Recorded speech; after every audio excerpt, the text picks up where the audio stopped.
It's time for MacBreak Weekly. Andy, Alex, and Jason are here. We'll talk about the rumors. There are lots of them, including one for a low-cost MacBook. Now, how much would you pay? Well, there may be a delay in the MacBook Pro I'm waiting for, the one with the OLED screen, and some new features in iOS 26. Hint at a translation feature for AirPods. That and more coming up next on MacBreak Weekly. Podcasts you love.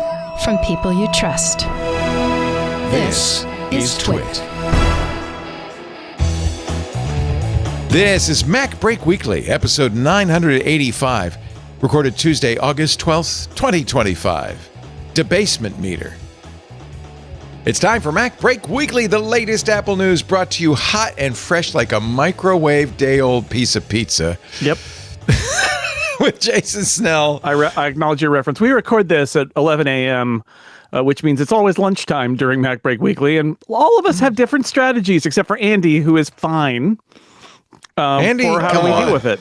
I feel like Andy Anako might have I feel like I might have a plate of spaghetti and meatballs just to add a camera. Can I hang on 1 second? He's going to go get his lunch bag. Look at that nice pattern on the library chair. No. This I'm going to show you a sign that started appearing at the library about a month, 2 months ago. Eating in the public library is not permitted. Yeah. So drinks. No sign is created unless there was an incident. That's what I learned. Yeah, it's always. Well, yeah, exactly. Well, exactly. Once I was working in the quiet room, like the closed room where you're supposed to be quiet. Someone was having a salad. But no, covered drinks are allowed. So I buy my Coke, and then like outside the door, I decant it into my official Relay FM. Look at that insulated bottle. But yeah, I used to have I'll have a normal breakfast. I'll delay lunch. I'll just like take a snack with me into the library. And now it's like I have to have a snack like at around noon now because I'm too busy wrapping things up I'm too busy wrapping things up in the office so I can leave to fix myself a nice lunch. But that's okay. I always say that Coke is better in a decanter. You got to let it breathe. Well, it's classy. You know? Also here, Alex Lindsay, officehours.global. He's been up since God knows the crack of dawn and even pre-dawn. So as a result, technically 6 a.m. is technically mid-morning.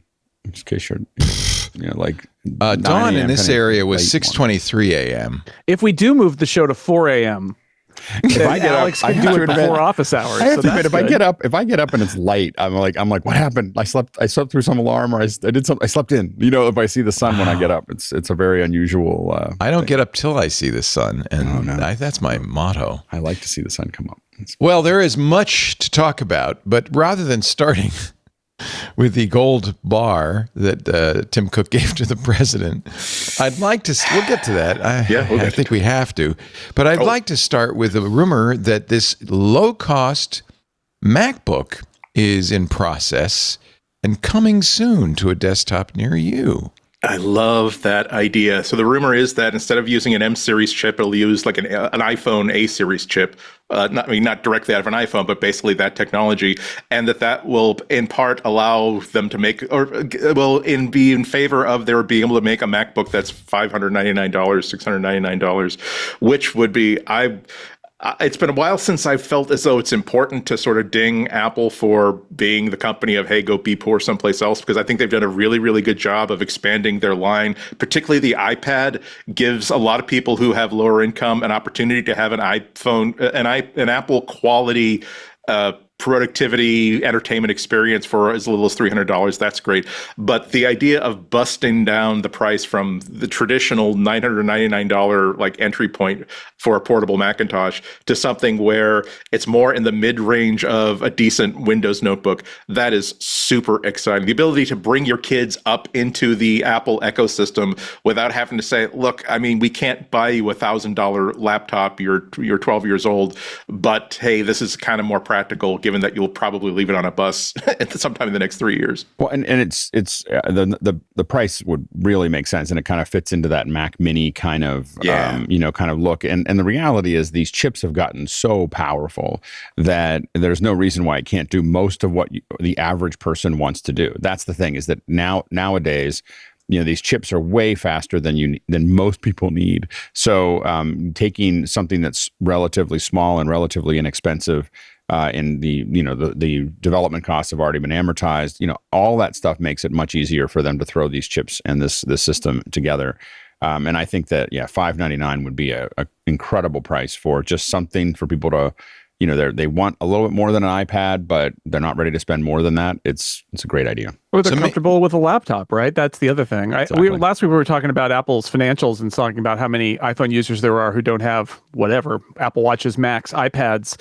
And, one reason why a lot of those iPhone users don't have Macs is because the iPhone is a priority for them, but the laptop, they're like, I'll just get something. And you look at this price that's not $999 and you think it's going to reach people. It's not going to be as good as the MacBook Air, but that's not the point. Exactly. It's going to reach people who otherwise would have just sort of said, I'm not going to bother. It's too expensive. And I think that that's a really interesting new way for Apple. I would bet that a lot of these people are going to be people who have existing Apple products, but the Mac was just kind of not a priority or out of reach. And they're going to be able to put it in reach. And that's because Apple Silicon is so good that you can take this, beneath the basement of Apple Silicon, and it's still a good laptop. Burke says this should be called the Pro. No, that's okay. That's fine, snobby. I think that how many the reality how many people though do you think buy an iPhone and say I don't need a computer? Like that's all. It's hard to really type a lot on an iPhone. I mean, you can. I can type pretty quickly. I feel like it's generational. Don't you think that there are maybe? I just feel like the auto correction has gotten worse every year for the last 2 or 3 years. It's driving feels me like crazy. It's just between. Sometimes it's not autocorrecting at all, and sometimes it's just making stuff up. So it almost always misunderstands what I'm trying to type. Yeah. So I've gotten. The funny thing is the dictation works way better. So I find myself talking into my phone all the time because it's better than my typing. Well, get ready because there's a bug. I don't know if I was the first to discover it, but there is a bug in iOS 26. I was doing voice dictation and talking with Anthony, and this is what showed up in my messages. I think that's Hangul, but it's the same thing over and over again. And by the way, if I didn't stop it, it would have kept going. That's good. Okay. So that's a little text to speech or speech. So my kids, obviously of the phone and iPad generation, and they have laptops, and I think the difference is they don't use them. I consider my computer sort of a primary medium. I go to it for certain things. I think a lot of people of older ages do that, but I think people of younger ages still see the computer as a valuable place, even if it's not where they live. I think my daughter lives on her phone, but uses her computer for a bunch of stuff. But when that priority is shifted, you get a lot of people who will be happy to pay for an iPhone every few years, but they look at a $1,000 Mac laptop and they think, And so if you can get it down lower, you're going to reach that audience that maybe is curious or interested.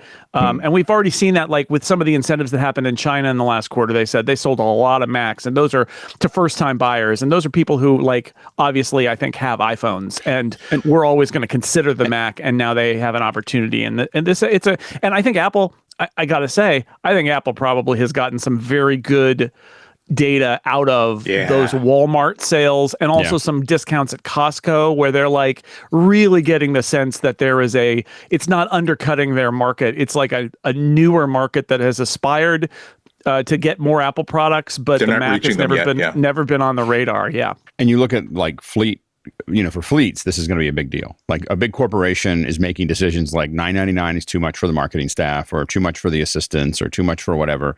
And they're buying them these PCs that are $600, $700, $800 that are just below what's there. And you have marketing folks that have trouble with the PC sometimes. So the thing is, I think you could end up selling thousands of these to companies that just now can have because the higher end marketing teams that we work with, at least, are all Mac. and so I think that you would end up with a lot more support in that lower area. So it's really interesting. Yeah, so here's where the rumor started in June. Ming-Chi Kuo. It came from essentially the supply chain. So Ming-Chi Kuo said that Apple will go into production in late 2025 or early 26 on a new MacBook model that will be powered by the A18 Pro chip. That's what's in the iPhone 16 Pro. The machine may feature colorful casing options, including silver, pink, and yellow. Lisa's all into hot pink these days, so maybe you'd like a hot pink MacBook, huh? Even the M1 MacBook Air. Oh, wait a minute. Here it is. This is from Digitimes. So this is the update. And Digitimes is another supply chain rumor mill, usually pretty reliable. It's actually not a rumor mill. It's a real life publication. Apple is preparing to shake up the notebook market with an all new ultra low cost MacBook, according to supply chain sources. Some components are expected to enter mass production by the end of the third quarter. That's soon, 2025. What's that? That's October. End of the third quarter would be September. A schedule that could see the full system assembly beginning before the end of the year. Yeah, Gurman keeps saying it could be this year or next year. I would say probably next year, but you never know. It could be late this year before the holidays. Actually, Leo, the story goes further back. In 2023, in September, Digitimes did a report about Apple, competing with Chromebooks was the way they framed it. But again, you're ascribing strategy to some supply chain sources. But it was very clear that what they were talking about was what it turns out to is this thing. So they had that in 23, that Apple was experimenting with a low-cost MacBook. And then it came into focus this year with this idea that the A18 Pro would be powering it. So this has been something that has been kind of on the radar for a while, but I think a lot of people missed it in 23 because the way it was phrased was it's going to be a Chromebook, and everybody looked at that and was like, "What? That doesn't make any sense." But this is actually what it was: it's a Walmart MacBook Air. It turned into a whole product. Yeah. I wonder if that'll be reflected in the trade dress. If they're going to say, we're definitely not going to be getting boardroom professionals buying this unless it's like a fleet device. Why not have a red one? Why not have a purple one? Why not extend some of the iPhone colorways into this product? It even less leaves me wondering if they'll go for something other than the usual burnished aluminum enclosure and just make it into something that's super, super distinctive. That would not. I don't think it'll be a problem in trying to avoid siphoning sales away from the MacBook Pro and the MacBook Air. But I think there are a lot of advantages to making this really visually distinctive. That this is an absolutely separate product.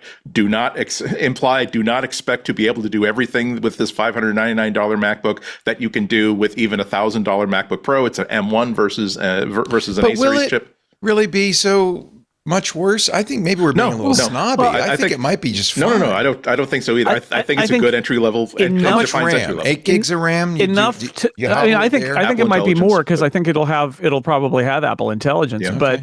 But it will be less nice. I think the sweet spot for Apple is to make something that is good. I don't think it will be plastic because I think it would be a hard sell for Apple to make even mid-range plastic computers at this point. Plastic, and the initial, the rumor in 23 even said that it was going to be metal. So it will be, but they're going to cut corners in ways to make it so that a lot of people who look at it will go, nah, I'm just going to get the MacBook Air. And that's all they want. But then other people will be like, this is enough. Because the fact is, it won't have Thunderbolt. Well, the people who buy this laptop aren't going to care. Yeah. It's going to have a little bit smaller screen. The rumor, I think this might have been Ming-Chi Kuo this week, said 12.9. So sort of like one of those earlier iPad screens. It's a 12.9 inch screen because the current MacBook Air is a 13.6, something like that, 13.4. So it'll be smaller.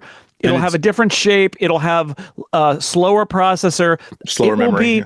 It will be a perfectly good computer, but it will definitely, I think, be clearly not as good as the MacBook Air. And that's what you want, is you want it to be usable, one, and two, have the Air have a clear difference so that people buy the Air. I think it's only one USB-C, or at least according to the rumor. And so because you have to make some artificial distinctions. Well, right? an iPhone chip, that's not artificial. That's the limitation of the chip. Of an iPhone chip, yeah.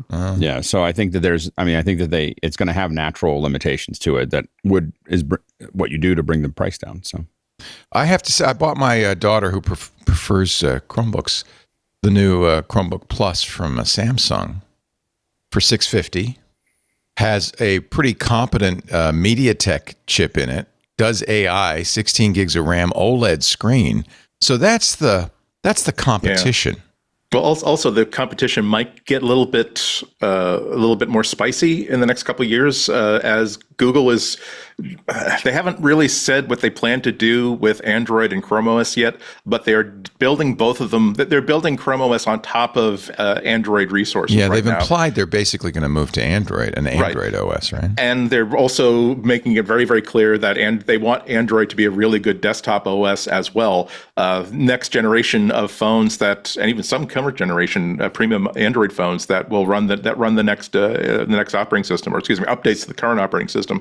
You will be able to plug it into an external screen and get like a desktop environment that runs with it. Already, developers have access to a VM environment that you can install a GUI-based Linux into. So maybe and in addition to all the other good reasons, there's also the reason why, what if it's suddenly possible for people to buy a very nice $500 desktop-like experience Android notebook, and what would that do to iPad sales? What would that do to MacBook Air sales? So you think this is defensive?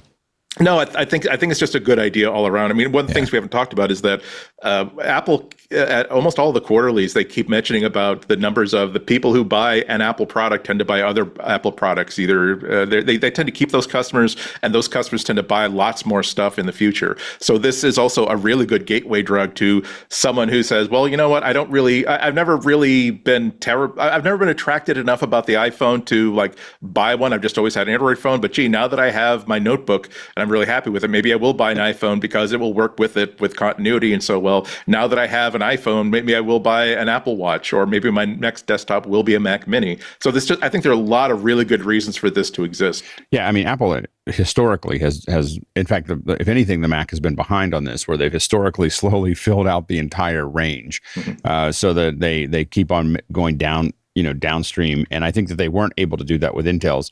But this thing is probably going to be at least as powerful as the last Intel Air, like that was out there. So this is going to be a very serviceable. I might add. Well, but I think it's going to be a very serviceable computer for the average person who's doing, that's not trying to do a bunch of. I mean, I bet you it will still do some audio and video and stuff like that. But it's going to. But email is going to be great. When this rumor hit, I pulled up all the benchmark numbers, right? And it's in some cases as fast as the M1, and in other cases a bit faster than the M1. Right.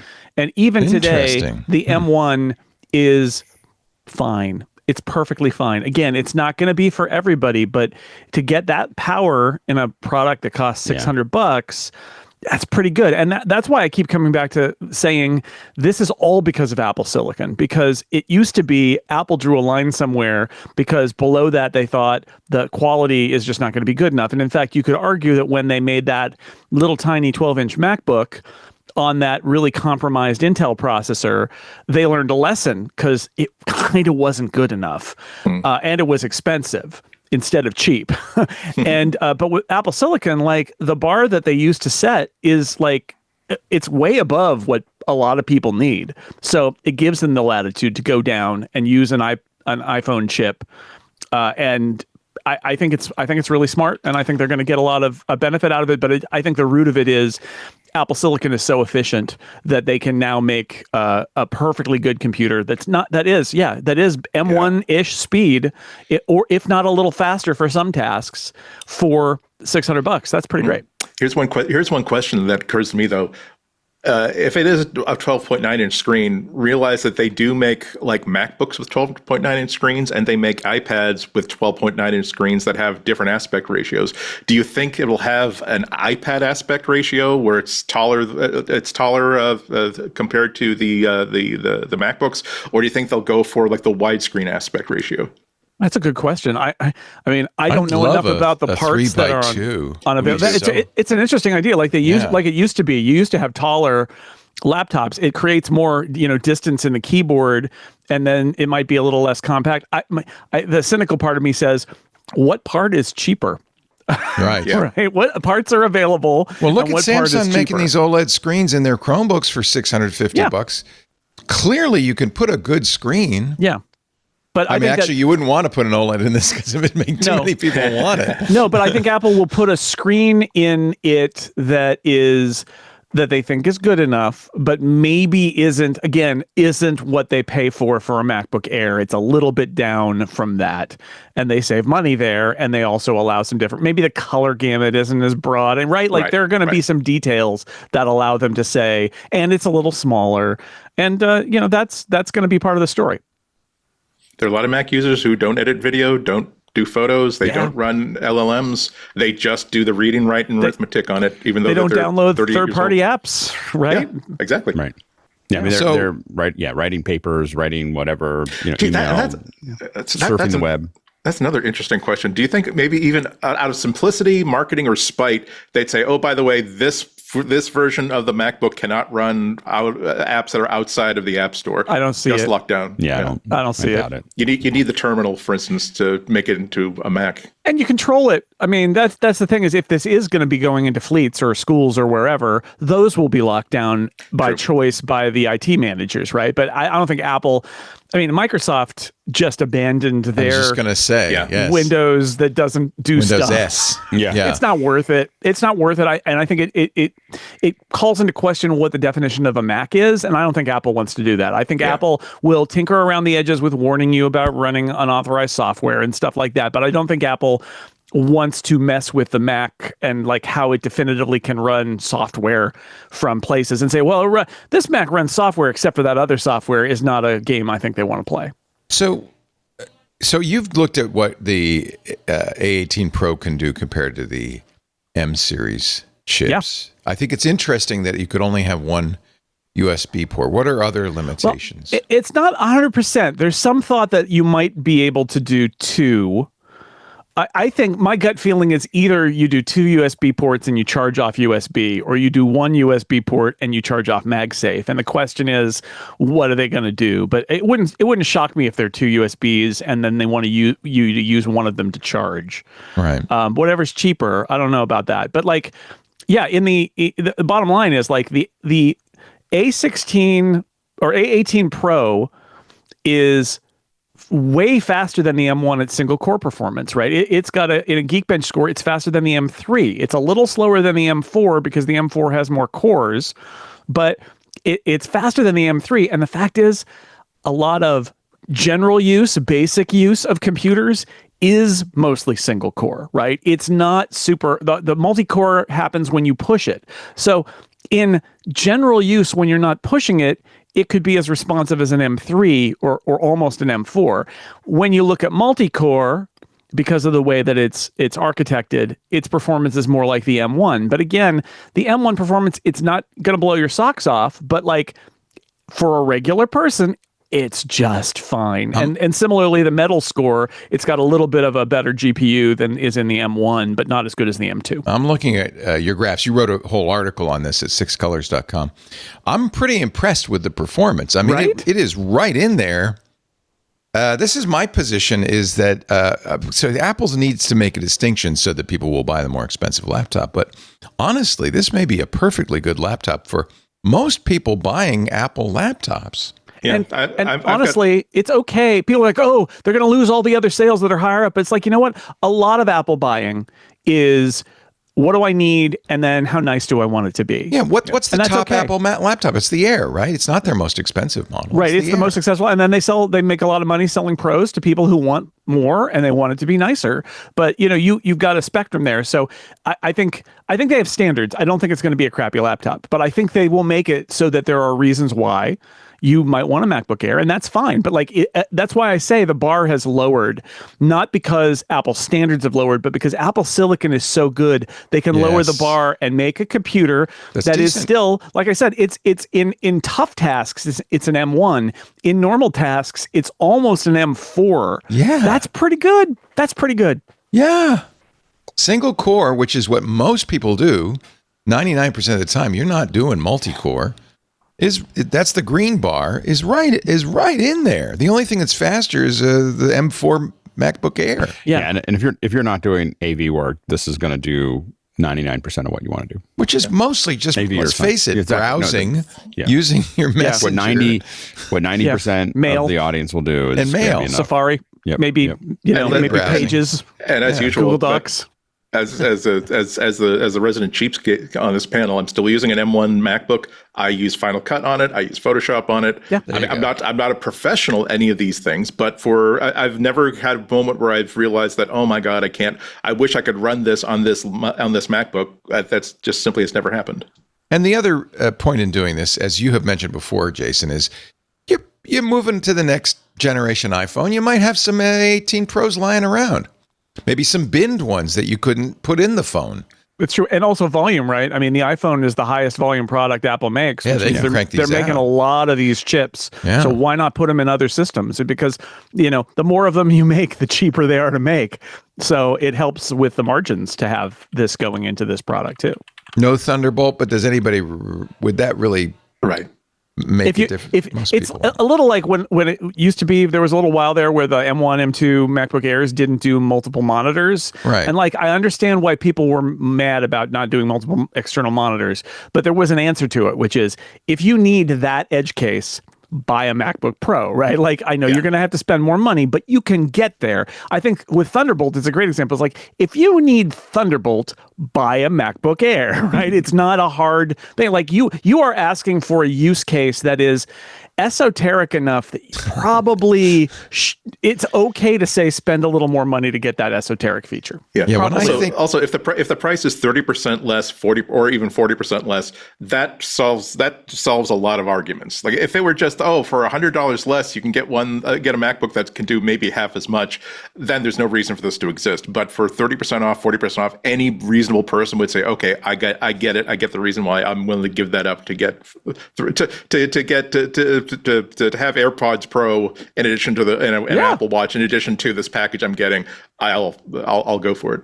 Yeah. And I do. I mean, I think sometimes looking at the results last week really made me think a lot about the undiscovered territory for Apple in terms of its products, and that the idea that they've sold so many iPhones, and when they say things like half of the Apple Watch buyers were new to Apple Watch, or half the Mac buyers in China were new to Mac, or whatever that stat was, that's because there are so many people who have an iPhone and nothing else, or just an iPhone and an Apple Watch. And those are all potential Mac buyers. All of them are, if you can put the right product in front of them. Yeah, and you're looking at this huge population of students that are coming out, and 87% are iPhone users right now. That's a lot of kids going to college. So it's good college. Also, good. Computer. Let's not forget the good, better, best classic marketing approach, which is so now your kid's going to college. They love their iPhone. They've been using a Mac at home maybe, or a Chromebook at school and a Mac at home a little bit, whatever. And you're like, oh, now there's a $600 MacBook. Let's go look at it.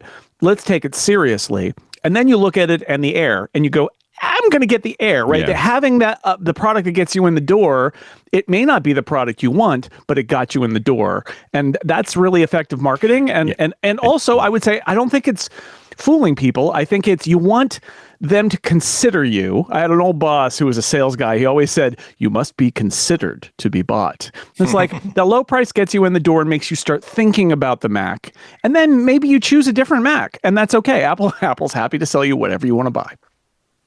That is one of the Freakonomics principles, isn't it? That you have 3 price points. Yeah. The low one that just Good, gets better, people best, in the door, right? but no one will ever buy. And then the next one up, which people will say, well, for a little bit more, I could get this much more. And that's the one people end up buying. And you run all your marketing against a lot of your marketing against the low cost one. Starting at that's the draw. Exactly. $699. Just get them in the door, kids. We'll figure it out from there. When Apple was selling the M2 and the M3 MacBook Air, that's what they did, right? They said the MacBook Air starts at $899. Or $999, I guess. What was the M2 and the M3 was $1099, something like that, right? It's like, well, yeah, you list the lowest price. That's how you do that. Same thing with the iPad. Right. They don't do that with the iPhone so much. I think they don't need to with the iPad. I'm glad you mentioned the iPad too, because this is a similar strategy to what they've done with the iPad. The iPad mini uses an A17 processor in it. And it's fine. It does all the stuff. They're just using an iPhone processor in it for reasons, but it's perfectly suitable, and it allows them to make that product. So I think Apple is becoming increasingly comfortable. The M project was obviously can we do this? Can we put an Apple Silicon chip in a Mac? And they're like, well, we're going to need to make a special chip for it, and it's going to need to have these things. things. And they based it on kind of the special versions that they did for the iPad Pro of the A series, those X chips and the Z chips. But now we're getting toward 5 generations in, and I think they're just way more comfortable with the idea that there is a spectrum of Apple chips that have different performance characteristics, and it's not this like, oh no, the M's are over here and the A's are over here. They're clearly over it, and I think for good reason, because they don't need to say if it doesn't start with an M, it can't be in a Mac. Yeah.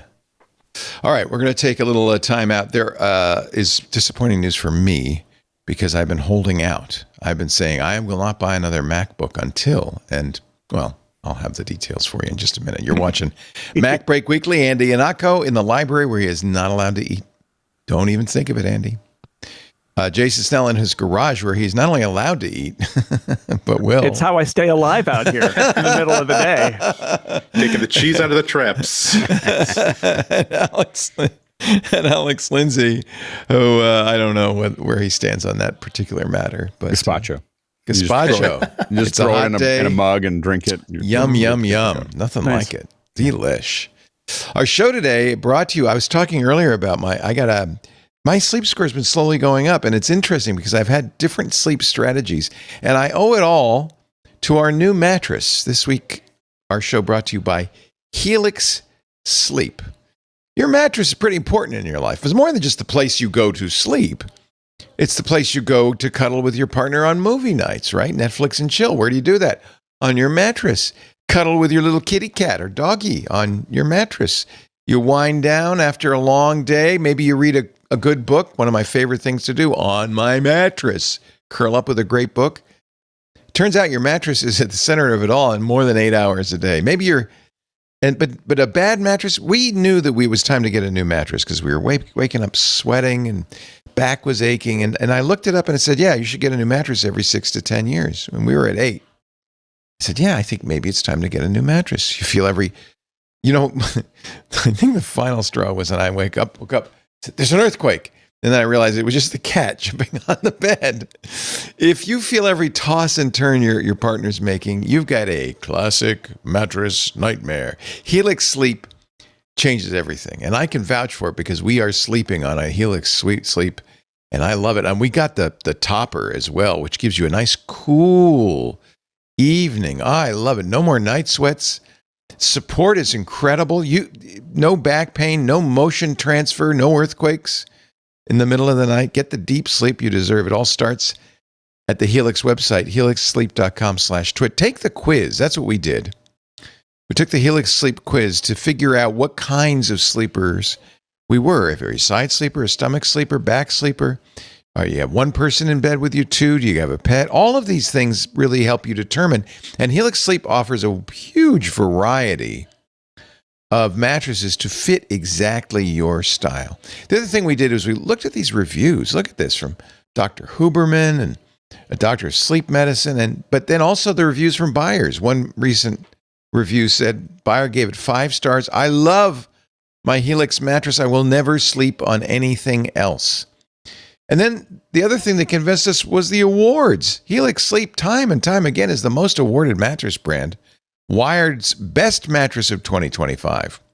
Good Housekeeping's Bedding Awards 2025 for premium plus-size support.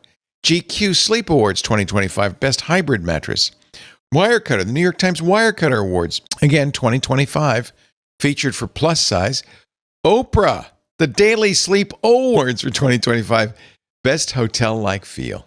Go to helixsleep.com/twit for 20% off site-wide during the Labor Day sale early access. That's helixsleep.com/twit, 20% off site-wide.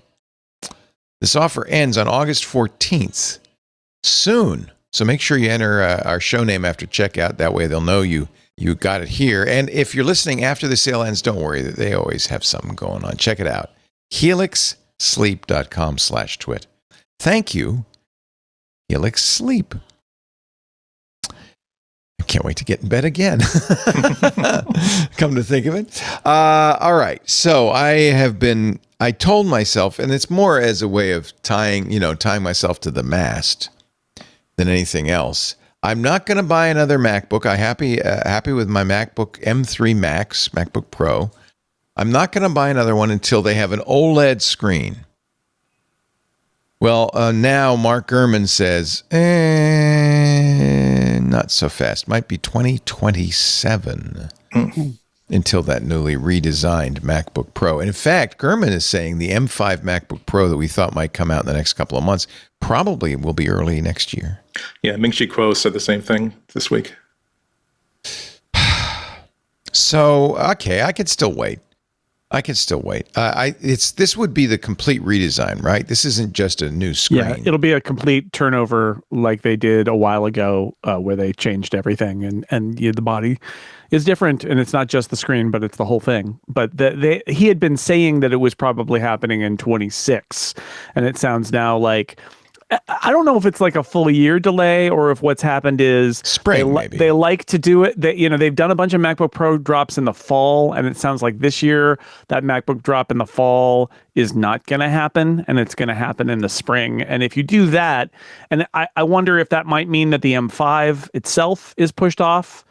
We'll see, but if that's the case, then it's not a big change. If it's, he didn't say this, but like it could be spring of 26 or 27 instead of spring of and maybe they'll start doing spring releases or WWDC releases. They've done and then they catch up, because we also had that with the M2 and the M3. They did two in 1 year. Same year. Yeah. So it happens. Even if you're on an annual cycle, sometimes they kind of slide around.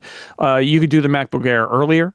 If you wanted to. They've been doing it later, but they could do it earlier, and that would be fine too. Like, it's sort of, I get the feeling that a lot of this has to do with what parts are available, where the chip yields are. Like, there's a whole bunch of stuff that goes in. Because remember, Apple doesn't just make a thing, they make the whole widget. So like, if one part is trending in a different way, whether it's the OLED screen tech or it's the M5 or the M6 or whatever it is, that all can affect their roadmap. And it would be the M6, presumably. And it's reasonable to say, this is in my mind, I have an M3, wait 2 generations before the next one. Does that seem reasonable? I don't know. It'd be a 2 nanometer process, I would guess. I tend to wait until I really feel like there's something there that I need. Well, that's a good point. I absolutely don't need it. Yeah. There's a lot of things that, I haven't needed to get a new Mac, and then recently I have to get. But I'll have to say the reason then is for the OLED screen, because that knocks me out.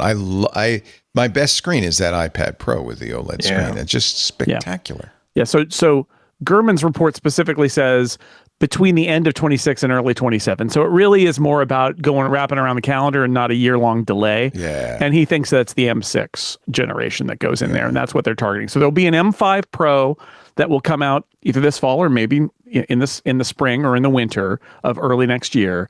That will be the last of what exactly is this generation of hardware. And then there'll be a new one that's a little bit different, and that one will have the OLED screen. So that's I think you can manage until then, Leo. I think you can manage. I am not suffering. I do have that Mac Mini, which I really like. I mean, my only real problem with my M1 MacBook is that I'm running out of places to put stickers. And that's a problem. Oh yeah. Once you fill it up, you got to get a new laptop. Yeah. That's why I keep telling my accountant, but I'm That's why Apple keeps sending Andy stickers. Yes. Here. The stickers have suddenly gotten bigger. All right. So, that's all right. I don't want to spend the money anyway. And I was glad I got this Mini, though, especially because of local AI models. Now, which Mini did you get? Now. I don't know. The M4? Yeah, the little teeny tiny Mini. Max. You know what I got? M4 Pro. The Pro, whatever the top was. Yeah, of the teeny tiny with Mini. 64 gigs of RAM. Yeah. But, I always try to future buy a little bit.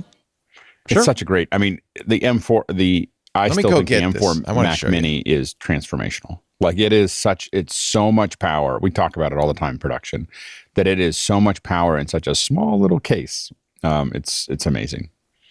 I think that, I've been testing the base unit because I needed to use it for something where we have to buy potentially hundreds of them. so I was like, I think I'll just start with the little one. Like, let's not get spoiled, and And it is, I'm just always amazed at what we can get done with it. It's really, really good little piece. It's another, I would put it in the list of what gets unlocked by Apple Silicon as well, right? 100%, Like it's 100%. when you move to these processors and their origins in mobile, it lets you do stuff like shrink that case. We've been talking about the Mac Mini getting smaller. I've been writing about it for like a decade, and they finally did it. And I think the thing that pushed them over the edge more than anything else was just like Apple Silicon means they just don't need that space anymore. I'm in love with it. I've probably bought, I don't know, 50 to 100 Mac Minis in the last 15 years. And I have the very early ones, the middle ones. I've got one sitting over here that have CD-ROMs in them. And the M1 was just, it went from being glue to being an actual production machine. You know, that's the big thing that changed. So I Jason, you recommended this and I got it. The little aluminum cheese grater. I got one of those too. Isn't it great? Yeah, I love it. It doesn't come with wheels. That's those $400 wheels are really missed. They're only $300 for the little one. Yeah. But see what they did, which is smart, that the air comes out of here, and now there's an actual button. That's the bottom on the side, so I can turn it on like I would want to. I take that on site with me when I'm doing stuff, So and cute. every person that sees it goes, "What is that?" You know, like I'm like, So it's a Mac cute. Mini, and they're like, "Oh my gosh." I mean, that's a hidden feature of the Mac Mini design. Like historically, you can almost think of it as just a Mac cartridge that you can just put into a slot, whether it's because you want something with extra ports or you want something that looks nicer, or just like you want to go the Alex route and just basically create like this HAL 9000 hallway of just racks and racks and racks of them. The only thing I would say is that a little bit of a bummer of the new Mac Minis is that they don't fit easily into a 1U system or a 2U. Like there's not, they made them an uncomfortable size where they're a little bit more than 2U. They're like, or 1U, they're a little bit less, there's not any easy way to stack them. The old Mac Minis, I feel like they must have designed it this way, was exactly the right height to put it into a 1U. So you could put two of them next to each other. So we would just have racks of these that were usually like processing video scopes or audio scopes or delivering something like that on site. And it was just really useful. And now it's just harder to rack. They're not as easy to rack as they were. Apple doesn't really care if you rack them. Well, I don't know. I still feel like the early ones, someone might have thought of that because they're just perfect. Like it's not like when they work absolutely perfectly into a rack mount, you wonder. This is the just in case you're interested, the aluminum chassis stand. This is from Taiga. This is what you recommended, Jason. No, I think that was Andy, maybe. Was it Andy? I think it might have been me. Or it might have been Alex. Alex. It was Alex. Wasn't me. Because Yeah. there you go. But it was only So it came up $50, here. and it's I think that's inexpensive. the best accessory for your. It's adorable. Yeah, it's some Chinese company makes these aluminum. Yeah. Chassis. Yeah, I mean, I'm sure somebody should do, I don't know, have it be an R2D2 or, I mean, you could put it, they're so small, you could just sort of stick it in anything. I will say it's nice. Great. It does feel like it protects it a little bit, and you Love the button. being able to, when I want to grab it, just hooking on the little thing on the top to You grab can onto. put a shoulder attach it to a shoulder strap and carry just, it around. I could make it a purse. This would go great with the new Vision Pro that Remember, it has a requires medallion. a attached Mac. You'd be set. Just carry it on your hip.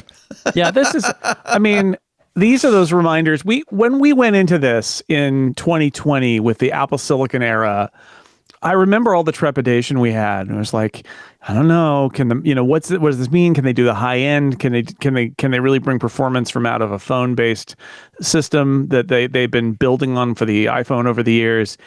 And what's really fun now is that we're starting to see, like we talked about with that low-cost laptop and with that tiny Mac Mini, like these are all of the interesting and unexpected spin-offs of the fact that they did that 5 years ago, that like they're still generating interesting products just on the ramifications of having switched to this chip technology. And it's a lot of fun, whether that's a low-end iPad or a low-end laptop, or it's something like this teeny tiny Mac Mini. I love that we live in this particular, look, there are a lot of things about this particular parallel universe that I don't love, but the Apple Silicon stuff is good. So there.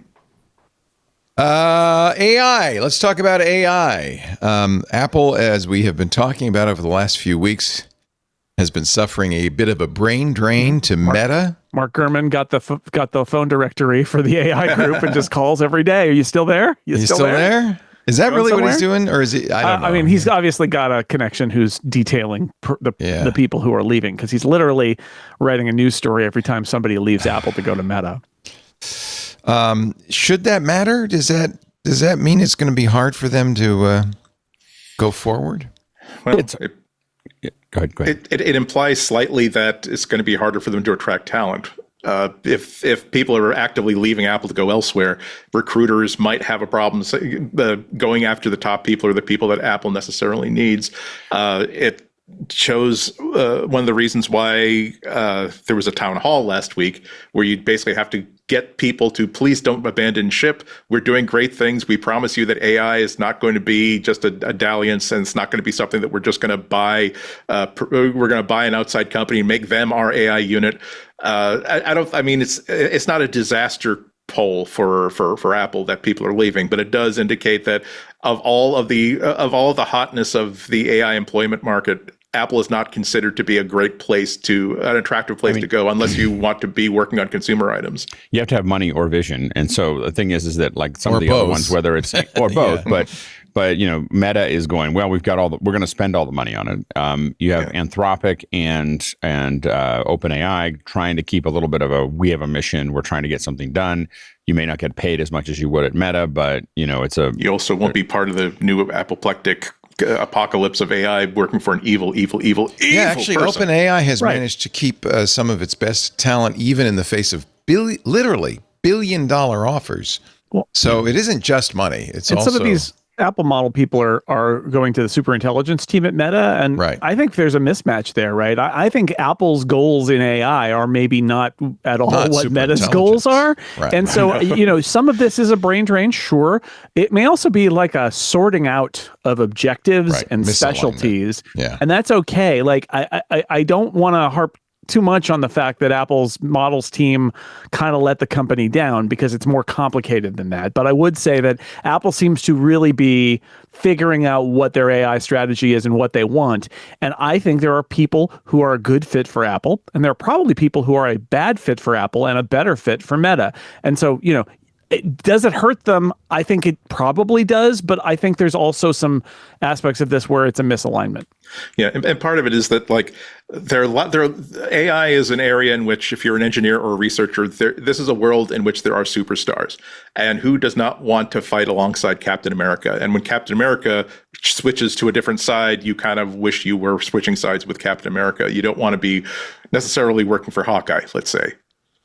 Yeah, and I think again, if Apple just has to have some kind of vision, and I think that they're not clear of that. We're not clear of it. It doesn't sound like anybody at Apple's clear of it yet. But I think that also, I think they have time from a consumer perspective. I think they got a little over their skis on this whole how do we give the average person something? But I've really been thinking about where would Apple could put energy into something that would really make a significant difference right now. It's kind of low hanging fruit. One is just building, one of the things a lot of companies are starting to do is build tons and tons of documentation to develop, for developers, so that the AI has lots of documentation that may not make sense to a human being or maybe too much for a human being, but it's great for the AI to look at to make decisions. And so making sure that Xcode is able to jump between different models or different services easily, and making sure it's got tons and tons of documentation that's good for AI makes a difference, because it just makes it easier for people to think up an app and make one, and I think that is that if Apple just focused on that, it would be a whole bunch of new people developing, and the thing is that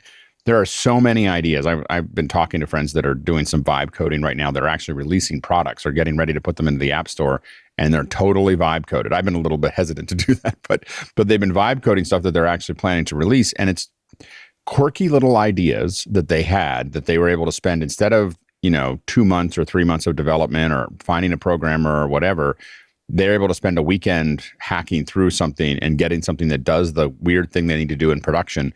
Will it make a lot of money? Probably not. But if it makes $1,000 or $2,000 and they have the product now that's working for them in production, it works. And that's what AI, I think, opens up, is lots and lots of little apps that are very, very specialized, no one's trying to make a living on them. They made them over a weekend that solved one problem that they had in whatever part of life that they had.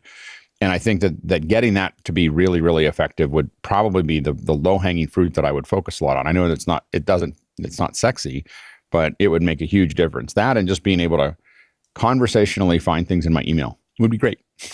I'm looking for this, that I talked to this person sometime more than 10 years ago about this thing. Where are those emails? Like and I think that they were at this, whatever, and being able to suck through my email and just be able to find that thing, that would be transformational for me.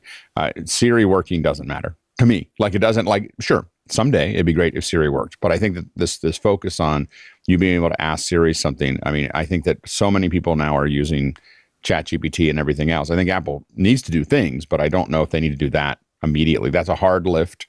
It's not going to work well for a while. And they could be doing things that made a difference for people very, very quickly in the next couple months. So interestingly, last week, ChatGPT 5 came out, and the response has been mixed. Some people say, oh, some people say, generally, I think it was overhyped, and so the response is kind of based on what mine was kind of expected of it. I like it. I've been using it to vibe code, and it's actually the best I've had. But that's neither here nor there. Apple is probably looking at this thinking, yeah, it's probably good we're not in this particular business at the moment. They are planning to integrate ChatGPT 5 into iOS Apple Intelligence with 26, apparently, according to 9 to 5 Mac. Should they? Yeah, I think being able to tie things in. This is how you solve the problem immediately. Is you have people, especially people who are paying their subscription to OpenAI, and have it easily integrated with all the other stuff that I'm already doing. It seems like it makes a lot of sense. Yeah. Well, if you want GPT-5, you will get it with Siri, apparently, with writing tools, with visual intelligence, sometime in 26. You will also, in 26, get some interesting new features. We've talked last week about App Intents and the intention, although not probably till next year at the earliest, of Siri to let you, by voice, control features on the device, whether it's the iPhone or the Mac. I think that's kind of interesting, although we had that with Bixby. And does anybody still use Bixby? I don't think so. I forgot even. No, I think they even stopped calling it the Bixby button on the phone. That was the best thing, though. Did you ever use it, Andy? Because you really could tell Bixby to do something on the phone and would do it. I've always been a fan of, in a very, very considered and curated way, that having a physical button on the device that does something significant. Oddly enough, it was the Amazon Fire Phone that started this off. It had a feature where you just look at this thing and tell me more about it, or barcode readers and stuff like that. But the thing is, Bixby was not as good as what people wanted it to be. But what Apple has, I think, that Samsung and no other phone maker has, is that they have that kind of control or unity amongst its developers that any other company could do stuff like that with App Intents. However, only Apple has that ability to really make it, use the carrot and the stick for its developers to say, I really want every single app out there to support App Intents, because it's no good if suddenly it's like, oh wow, great, there's an App Intents sort of thing on Android, but it really only works with Google apps and 3 apps that I don't use. I'm not going to switch to those no to-do list apps just to make these work. Whereas on Apple, if you simply understand that you can say, hey Shlomo, give me all the notes that I made about the iPhone 17. And focus on like ideas that aren't just a quick idea, but something a little bit more fleshed out. And it can actually go to the databases of multiple apps, collate all this together, and basically report back to me on everything that I was sort of making interest in this device. If it only works with 1 or 2 things, it may as well not work at all. That's always been Microsoft's problem. It's always been Android's problem. It's almost never been Apple's problem. There's it's hard to discover. It has to be reliable. How it works or what works with and stuff. Here's a feature, though, I think would be massive. People have looked in the code of iOS 26, the beta, and have seen live translation for AirPods somehow in there. That is interesting to me. That is something that Google has promised, Microsoft has promised, Meta has promised, but nobody's really delivered on. It's a really tricky problem. You know, because you're talking about challenging. I mean, I worked on some stuff where we were dealing with commands. You know, you want to give commands to a device, and we went to hundreds of houses. So, like, to get this right with all the reverb and everything else, hundreds of houses.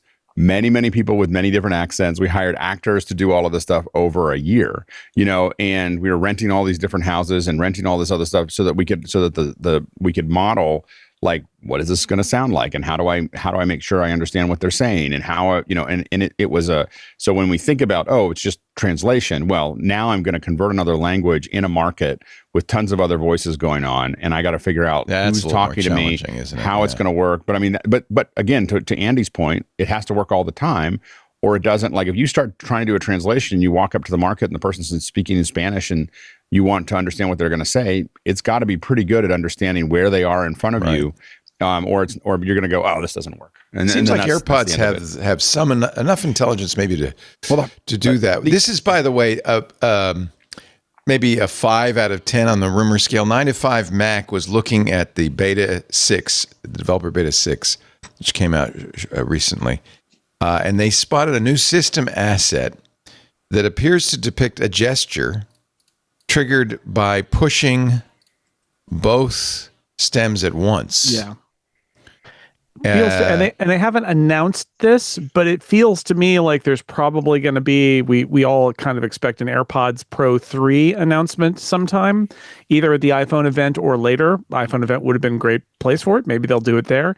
And this sounds like one of those things that you might hold and announce at that event and say, we're doing this, even if, as the report says, it probably will work on a couple prior. They say AirPods Pro second generation and the 4th generation AirPods. Regular AirPods, yeah. So it's interesting. And you need your phone. And, you know, if it's going to be a two-way translation, I assume that means that you got to have your phone out so that its speaker will translate for you. Oh, good point. Yeah. But because otherwise you can't. But like, look, if we can get this to happen, imagine how amazing that will be. Because it means that potentially everybody who's got AirPods can speak to anybody else I mean, I want to say any language in the world, but that's never true with these translation things. It's always the 5 languages that Apple supports out of the box, right? But the still, UN6. Pretty cool. Yeah. We did get a new public beta update. I don't know if this is related to the beta 6. I think it's just a dev beta.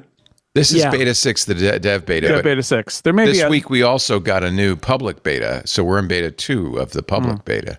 So I don't know where those line up. Maybe it's beta 5, developer beta 5. Yeah, it does feel like we're getting pretty close to the gold master. Weekly updates is a good cadence. Yeah. I've been very happy, except for that, as I mentioned, the Korean sudden Korean insertion. I have to ask, come to think of it, ChatGPT, what that means. I was only experiencing one problem on my iPad, and with the update to the public beta, now picture-in-picture for YouTube is working again. So as far as I'm concerned, I'm happy. Yeah.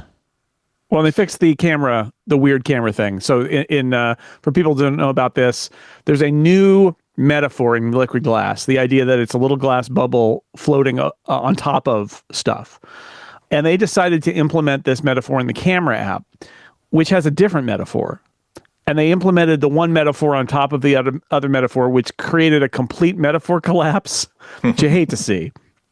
So I hate it when metaphors collapse. What it means is, you know, you in a camera app, if you've got something to the right that you want to go to, you swipe, and the concept is you swipe to the left because you're spinning like a control. And the new one comes in. You're basically picking up that controller and spinning it. Well, with liquid glass, what they did is like, no, now you're not spinning the controller, you're moving the liquid blob. So you want to go to the right to drag the liquid blob over the control to the right. Now, the control still kind of spins, so it's like, is there a camera move? What? Like, that's the metaphorical collapse. So in beta 5, they did the old natural scrolling thing where they put a setting in, and it was basically like, if you don't like swiping to the right to go to the right, you can turn this, and then you swipe to the left to go to the right, like it's always been on the iPhone. And then that was beta 5. In beta 6, that setting was removed, because they just said, forget it. And then went back to the old swiping direction. So now when you see that there's stuff to your right, I think part of this is they also buried all those features in the camera app behind. So you only really have stills and video at the top level until you start to swipe. That's enough change in the camera app. I think to have it be that we hid all of the other options and they don't swipe the right direction anymore, I think it was a bridge too far. And like I said, I also think the metaphor doesn't make sense. So they went back to the other system where when you swipe, it goes the direction you think it will go. So that's an interesting example where like somebody was really all in on the idea that this is going to be how the camera app works. And then it met reality and everybody else was like, yeah, sorry, champ. Not going to happen. And they went back to the old way. So what else is new in iOS 6? There have been some more changes in the liquid glass thing, yeah? You can actually change the reflection, which is kind of interesting. Default buoyant, dimmer, pond, pop, reflected. What is this? Oh, no. These are sounds. New ringtones. Yeah. Okay. That's not glass. Yeah. And there's a new one called Little Bird. Here, let's hear Little Bird. Ooh, I like that. The problem with a ringtone that is in all the low register like that is it's not going to pierce my pocket. I think the problem with the ringtone in general is that it makes noise. That's the problem that I have. And that people look askance at you when it goes off. Like, who's that? Yeah, who's got a ringer on? I mean, like, it's such a rare thing now to have ringers on. Or at least in the cult, most people that I hang out with, nobody has a ringer on. So someone's ringer comes on, everyone looks at you like, "What is wrong with you? You're like, why are we here?"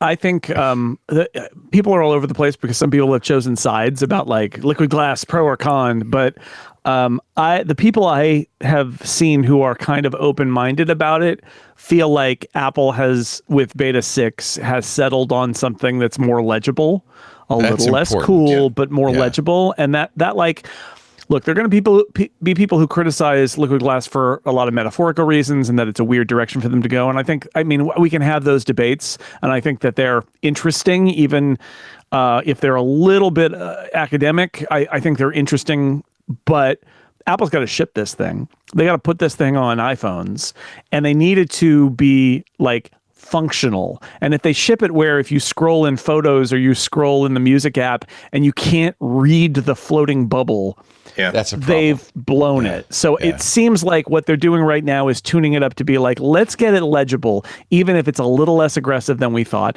And you know what? There's nothing saying they can't do updates that tweak the behavior this year and next year, and I think they will. But it sure feels like with Beta 6, they are prioritizing legibility a little bit more, which I think they got to do. You got to do it. And they're expanding the reach of it. So some of the subtler points of this user language is not just liquid glass on the top of your screen, but also interfaces in motion.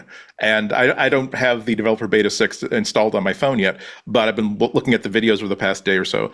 And so we're seeing a lot of stuff where like now when you toggle a switch, you will see like that sort of rainbow, like chromatic distortion as you're moving it.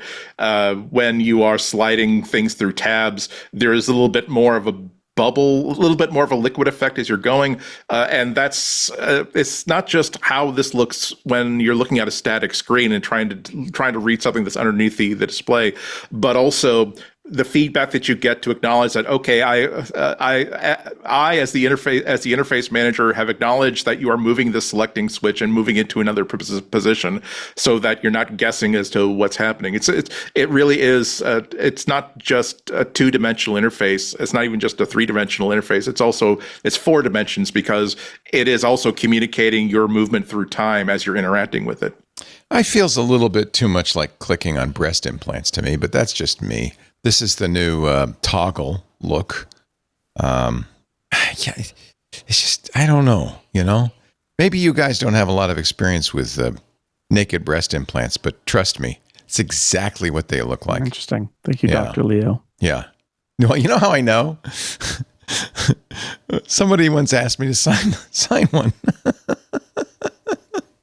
That's all. In situ or academic? No.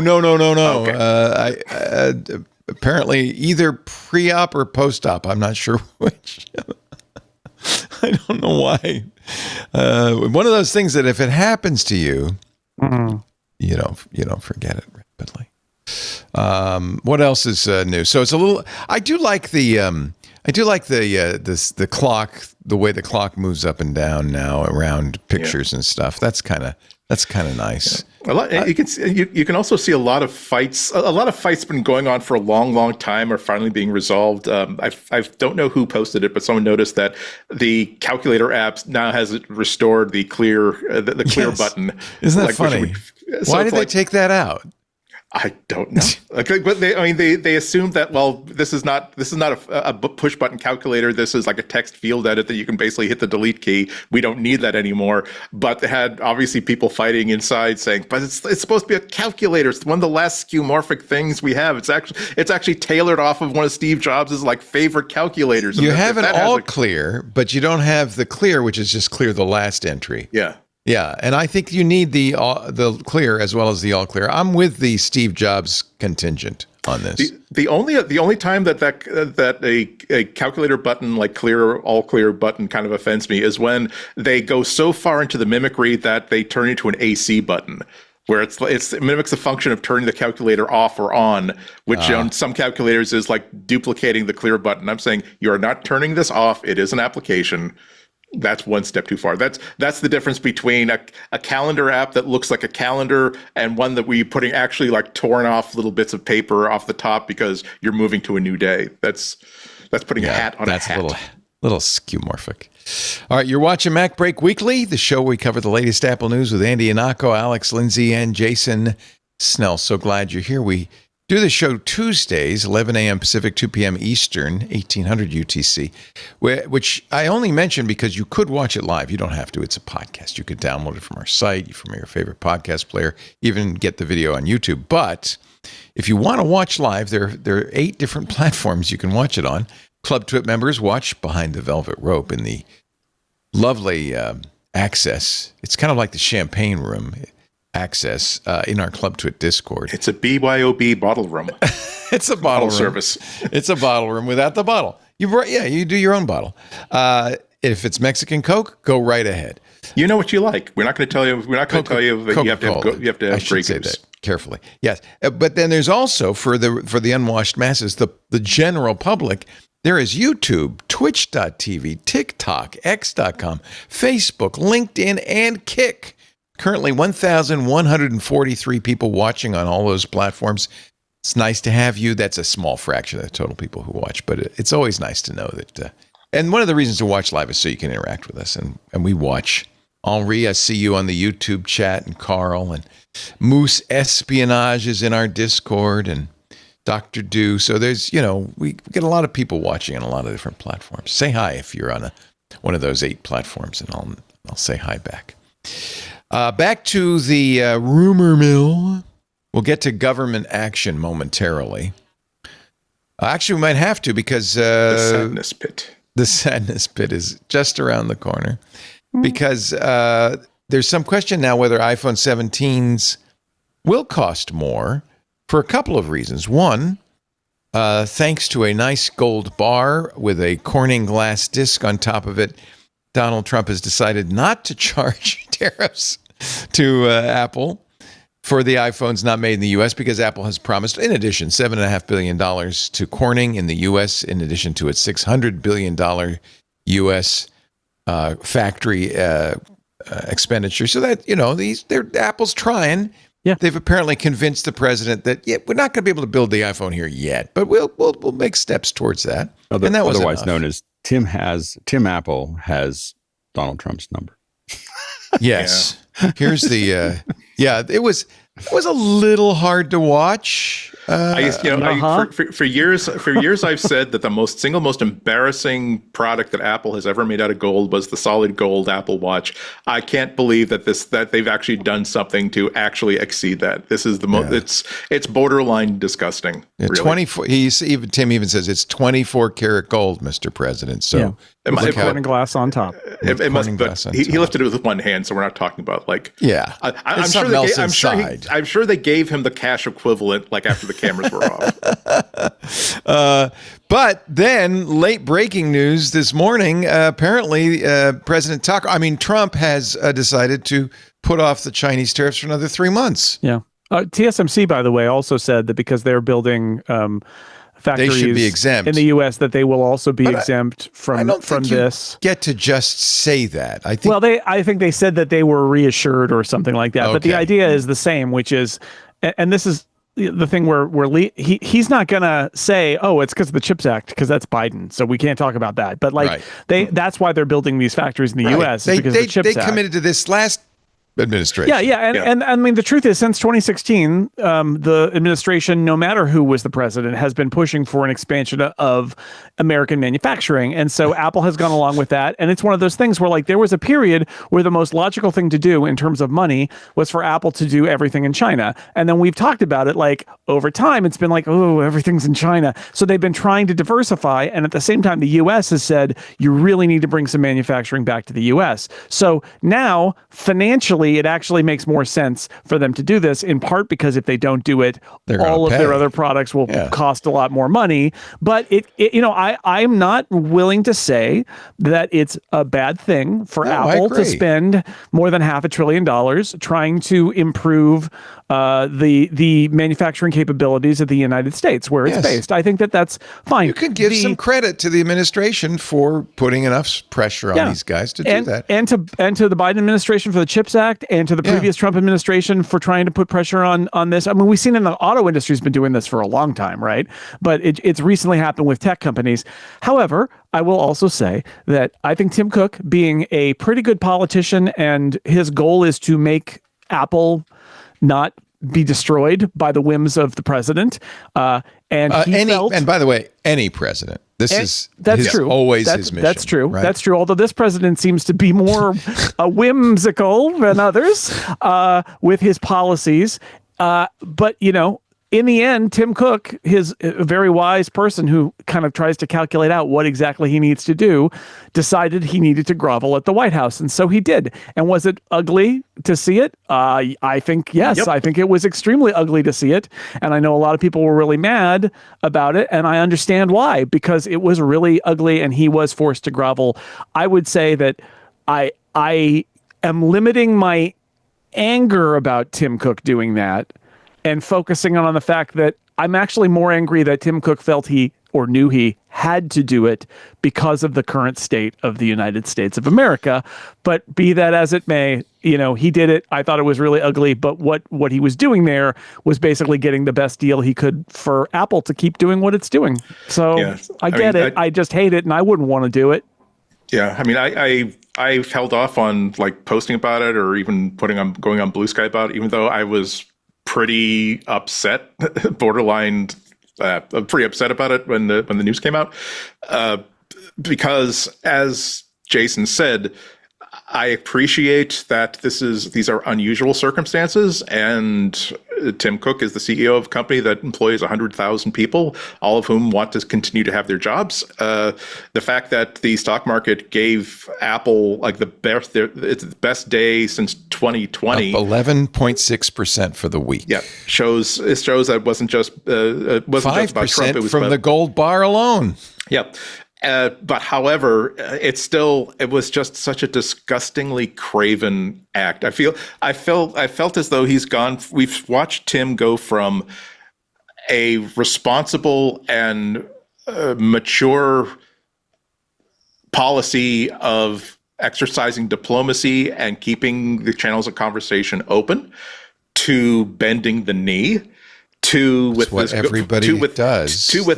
Now he's gone towards licking the boot, and now I want to know what's the step after that, and what's the step after that. I mean, years ago, it's never enough with an authoritarian. I mean, years ago. I mean, for a long time on the show, I've mentioned that it's not necessarily a terrible thing that Tim Cook will say if the Chinese Communist Party says, "Hey, we want you to pull all VPN apps off of the Chinese App Store." Say, "Okay, certainly. Well, we're gonna certainly do that."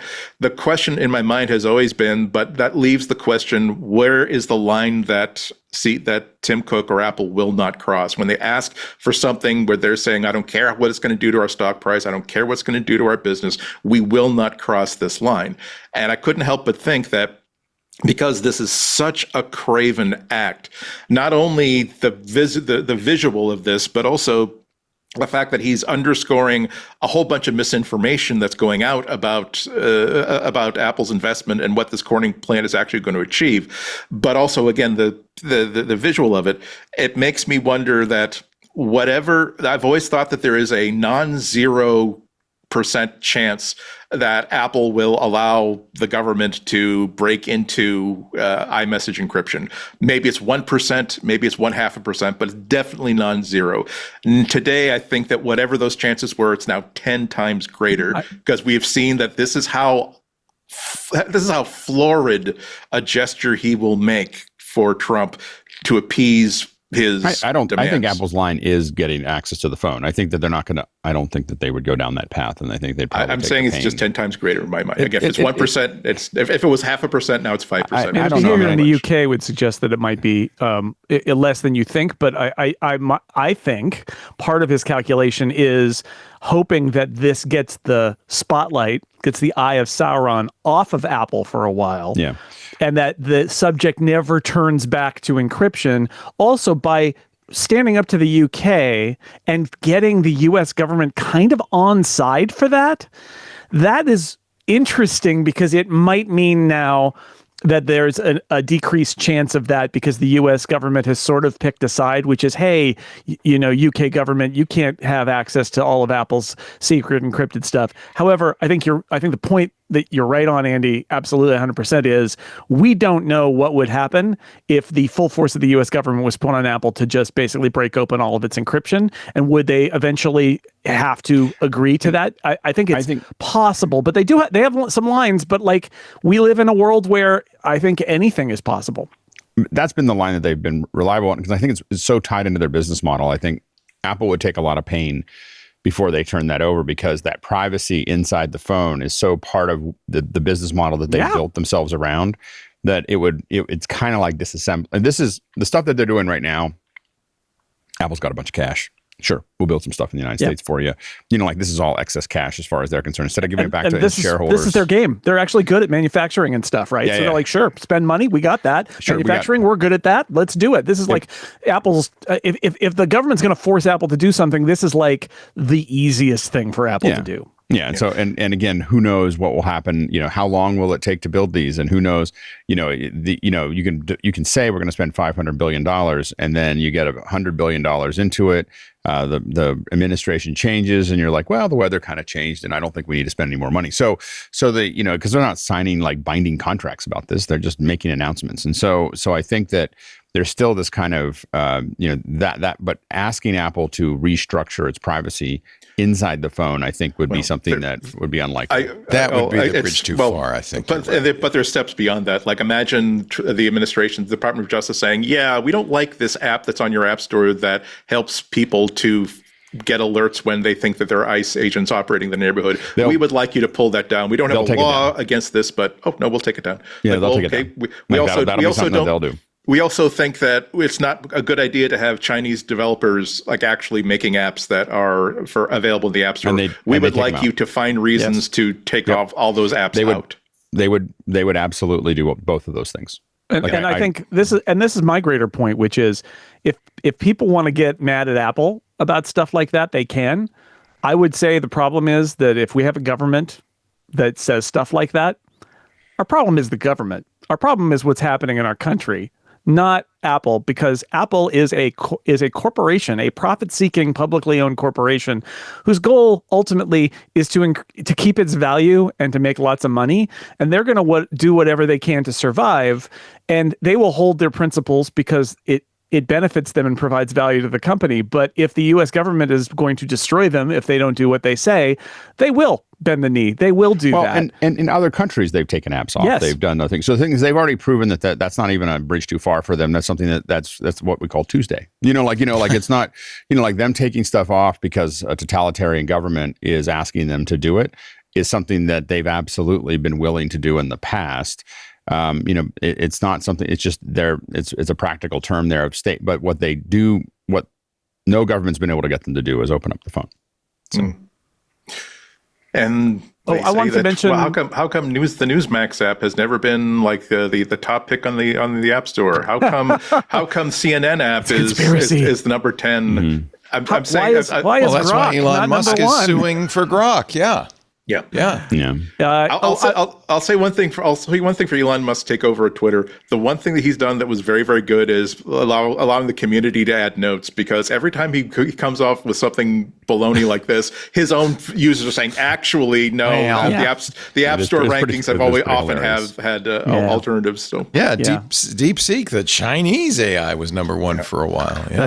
That's a thing that Trump and Musk, even though they're on the outs, have in common, is that idea that like they'll just shoot from the hip with things that have no backing because they're kind of grumpy about something because their blood sugar is low or whatever. And that was his latest. He's got an attorney who apparently gets paid to go through to post through Elon's various manic episodes, and then they get to the other side and they're like, oh, there's nothing here at all. I wanted to mention something. John Gruber wrote a piece about Tim Cook going to the White House. Yeah, and I just want to throw it in there because Andy was asking like, where did they draw the line? Gold, frankincense, and silicon. Yeah, and he's trying to connect some dots. I agree with a lot of what John writes. There's one thing that I feel like is a little bit out there in left field, but it does fit into what Andy was talking about, which is he says, hey, did you notice that Tim Cook didn't go to Saudi Arabia, didn't go on that tour, didn't go with Trump to the Middle East? The president noticed that and that's called it out. And he said, the president of NVIDIA is here. And so what Gruber's saying, and again, I don't know if I will go this far, but he's like, perhaps Apple opted out of that specifically because Tim Cook is not interested in meeting MBS, right? They're not meeting this guy who killed a journalist and has killed a bunch of other people too, allegedly. And so he was like, nope. And then Trump noticed. Well, Tim is gay. Let's not forget, and that is not a good country for people. Not a good country. A lot of those countries are not really good for that either. Yeah. So I think that is part of it too. Is one, does that show you a line Apple decided not to cross? And two, is everything that has happened now because Apple decided not to cross that line, and that we don't know. And I don't know if I know enough about or agree enough with John's piece to go that far. But I think that a lot of what John says is true about how the big problem here is that this had to happen because corporations behave in a certain way and our government right now behaves in a certain way, and the rest of it is, but again, I want to just say a lot of people are really angry. A lot of people are really disappointed. I don't want to police anybody's feelings. I mean, I thought the whole thing was kind of gross and debasing. And that was the point of it in a lot of ways. And I think the funniest part of it, by the way, is that Trump seemed kind of uninterested in the gold bauble that he was given, which is funny. You go all that way, you make that, you debase yourself. And he's like, yeah, whatever. And then also there were a bunch of press who were there asking questions about Jeffrey Epstein while Tim Cook just gives his little blank stare. Yeah. Like, I mean, it's very much like, I bet you're wondering how I got here. Yeah. Did you notice there was even like a little bit of a dig, like after the presentation, say, oh yeah, the Tim Cook, a brilliant guy, has every positive attribute, then pause, except maybe athletic. Yeah. So like that was a really weird shot out of nowhere. And look, Tim is a workout maniac. Yeah, I was about to say, you're not athletic. I mean, the guy's pretty good. What, he doesn't play golf? Is that I think because he's tall and skinny or something like that. But like, I don't know, because he doesn't play golf. Probably that's it. Right. But he's a workout maniac. I would not. He's very athletic. I suspect that Tim Cook could probably best Donald Trump in just about any athletic challenge. Walking across the room. The White House has long been called the people's house. Gruber concludes, the embarrassment of this week's Oval Office bending of the knee isn't Cook's or Apple's alone. It's an embarrassment for our entire nation. It's not him. It's not them. It's us. I mean, we try not to get too political on our shows. Sometimes it's very difficult. And of course, sometimes there's an intersection between the topics we cover and politics. This is one of those situations. But it is hard to, sometimes it's hard to keep quiet on all of this as we watch our nation become more and more authoritarian. I have to admit that I've worked in a lot of different countries with a lot of different set of rules. And I have to admit, I've become very thick-skinned of like, you just go into whatever country and you go, okay, what are the set of rules that I'm living inside of here? And I think that you just keep your head down, right? That's the key. And you just try to adhere to the ones that you can, that make the most sense. And it's easy for us to make any kind of decision about this, but you are having someone who's representing hundreds of thousands of workers and stockholders. Well, and it's not entirely everything bad, else. And as it's we a pretty said. chaotic situation for him, and finding some way to keep it less chaotic, I think, is the goal. One of the things that will happen, I mean, it's great to bring more jobs. I just want to say that it's easy in the United States. I'm not against that. It's easy for us to talk about how Tim Cook shouldn't have done that, but there are people's lives, like they're living, that they're making at Apple, that they get laid off if things happen. Apple laying off 5,000 people because of all these tariffs or all this stuff. That's it's 5,000 or 20,000 people with their family, including their families, that get affected by that. And what he had, and he's accountable for that. Like he's the CEO. That absolutely needs to be acknowledged. However, that doesn't mean that when a CEO does something like this and does not do something that is perhaps a little bit more, I'm not going to editorialize. Like when a CEO does something like this, that does not mean that we don't call him on it and that we don't flag this particularly. And I've always thought that Apple is particularly important to flag these sort of things because they don't present themselves as Meta, like we are objectively evil. We don't care about the effects on our users. We just want more money. They're not Google, where they say, well, we're a $2-3 trillion company with our hands in a lot of things. They keep trying to promote themselves as, we just want to make the planet a better place. We're not like the other companies that just want to abuse and exploit our users. Again, they are a company. There is a machine in the basement that is responsible for generating money, and absolutely nothing may be allowed to interfere with the grease into the gears of that machine and the efficiency of that machine. And as soon as something is introduced into the system that threatens the stability of that machine, that's when you find out exactly how hippie all the different principles of a company or an individual can be tossed out the window. There's a lot of bad things you can do. Handing a piece of gold with a piece of glass on it is a pretty small thing compared to what other companies what the other things they could do that would be more problematic. It's bad, but there are other things that have been worse, but it's still bad. And I agree with Andy. I think that the two things I keep saying are, one is, this is the state of the United States right now, is the president's being very active and demanding things. And if you don't do it, he will punish you. And we've seen it in a lot of areas. And the other is corporations, right? And hey, capitalism. A lot of people have thoughts about capitalism, but I'll just say this: corporations are profit-seeking entities and corporate value, and they've got employees and they've got all these things. And you don't, I'll frame it in a different way, because you can be disappointed at Tim. And I've seen a lot of people who are like, well, if I were him, I just wouldn't have done it. And I guess I would say, you don't get to be the CEO of $1 trillion company unless you are in that slot of it's corporate, it's value, it's revenue, it's employees, it's shareholders, it's the market, it's all of those things. And he behaved exactly as a corporate CEO would behave in that moment. And if you don't like his behavior, I guess what I would say is it Tim Cook, or is it the fact that Apple is a gigantic corporation that, as Andy said, has values, but the number one value is money? Well, and staying in business. I mean, and not losing. All of those permutations. There's of all money. these. There's I love watching the Manning cast on. It's going to start up again with the Manning brothers watching Monday Night Football, because the amount of data that they dump on what a quarterback's thinking while they're in the backfield. And it's so easy for someone to sit in the stands and go, I can't believe that quarterback is so bad. And you're just like, you have safeties who fake one way and then they go the other way. You have all these other things that are going on, and you're trying to figure it out. And you get sacked every once in a while trying to figure that out.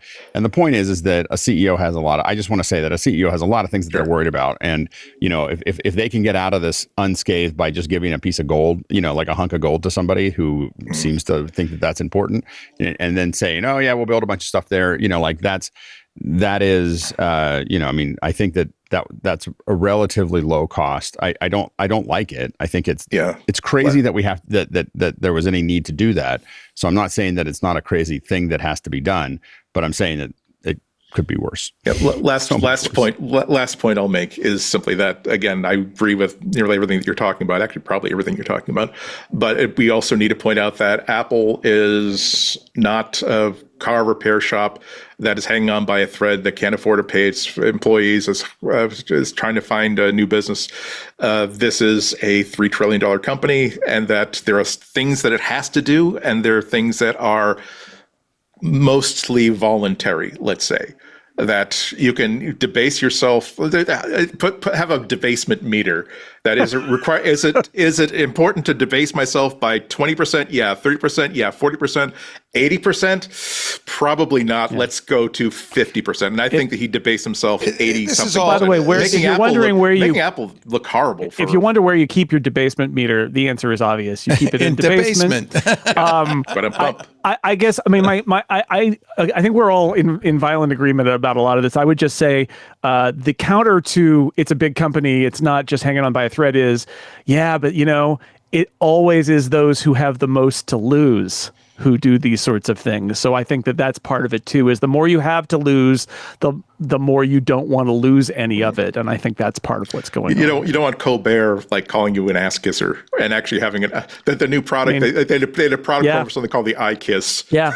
Yeah. And I think everybody at Apple knew exactly what was going to happen when they did this. And I think it's really telling and sad that they felt they still needed to do it. They did. I don't think there's any question that they did, to be honest. I mean, you can't tolerate 100% tariff. Yeah. I'm not sure the gift needed to happen. That was a calculated move. That's what I'm focusing on. Their point, but that they felt the gift was smart. Power. The gift was the gift probably. If it wouldn't be, I'm no expert on dealing with dictators, so I don't know. But I think it's, first of all, how much did it really cost him besides humiliation? I mean, sure. Also, the optics of theater, gold Mrs. were Lincoln. particularly bad. I like to think Apple is so good at managing their public relations that I have to believe there was some sort of argument saying there are so many precious metals that we get out of Utah, we could plate the base in. Does it have to be solid gold inside the solid gold plated White House? I'm sure they debated this. Did you see all the gold swag that he's glued on the marble? Also, I'll tell you what's almost certain is that this started as a commemorative piece of glass from Corning. Yes. And then they're like, oh, it needs a base, and that's where they went. Gold. For the base, they had to check their debasement meter. And someone said, how much does it cost if we just make it solid? Like but you're right. It wasn't that heavy. $40,000 and like it's a gold plate. It's just a little gold plate thing. Yeah. Exactly. They melted down some of those Apple Watch editions that they didn't sell. I have to be honest. I doubt very much of anything in that Oval Office is solid gold. It's all gold plate. So what's the big deal? Even the silverware, I'm sure, in the dining room is silver plate. Actually, that's not true. The White House cable system does get QVC apparently. If the core of the Oval Office can be believed. Anyway, I think it's very hypothetical to say how bad this can get, and I certainly don't want to do that thought exercise until it gets there. It could very well get there, but we don't know yet. So let's hope it doesn't. We're only 3.5 years away from. How bad could it get? We're only we're a seventh of the way through already. No, don't. Just martial law and Cupertino next. You're watching MacBreak Weekly. This is Andy Anako, Jason Snell, and Alex Lindsay, but blame me for all of the political stuff. That's my fault. You can blame me. Let's see. Speaking of politics, Japan is now forcing more browser choice on the iPhone. Coming in December. This isn't the beyond requiring Apple to allow third-party app stores. They will also have to allow third-party browsers. Now, as you may or may not know, you might say, well, isn't that already the case? No, all of the browsers on the iPhone currently are based on Safari's WebKit. They're just a front end to WebKit. Apparently, the Japanese government's smart enough to realize that. And as the EU did, right? I mean, the EU and Apple was kind of maliciously compliant with the EU regulations saying, okay, you can have a Firefox that's based on the Firefox engine, but only in the EU. To which Firefox said, well, that means we have two complete development tracks for iOS. We're not going to do that. And in addition to that, they're putting all kinds of, they're basically keeping a whole bunch of entitlements to themselves or exclusive to WebKit that are kind of required if you're going to have a modern web browser out there. I think that there was a hearing last month between the EU, which is basically a compliance hearings between Microsoft spoke, Google spoke, Apple spoke, basically being asked pointed questions about where are you with this progress on this order that we made, and there was an opportunity for other people in the industry who are affected to talk about it, and essentially other browser engine manufacturers like Google and Mozilla were saying, yeah, it's just so impossible to comply with it. It's impossible for us to create a version of our browser engine that would actually comply with everything that Apple's asking us to do. So there's absolutely no point in doing it. All right. Well, yeah, I feel like Apple at some point there'll be enough countries requiring this that Apple might say, okay. But again, they make billions every year that they're not doing it. So the thing is that they're of course they're just going to pull one pin out at a time. I mean, again, if someone told me, it doesn't matter what it is, that I have to do something that I don't want to do, I would be maliciously compliant. Like that's how most people would be. They're not going to go, oh, okay, I totally agree with you now. I'm going to give you everything you want. Bag of nickels defense. Like paying tariffs. I have paid my parking tickets in pennies. Like, yeah, in fact, really? Yeah, when I was a kid, and not recently, not in the last 30 years. So, but when I was in my late teens, if I got a parking ticket, I had this huge pile of pennies for whatever reason. And I had this little thing that would sort them, so I didn't have to count them.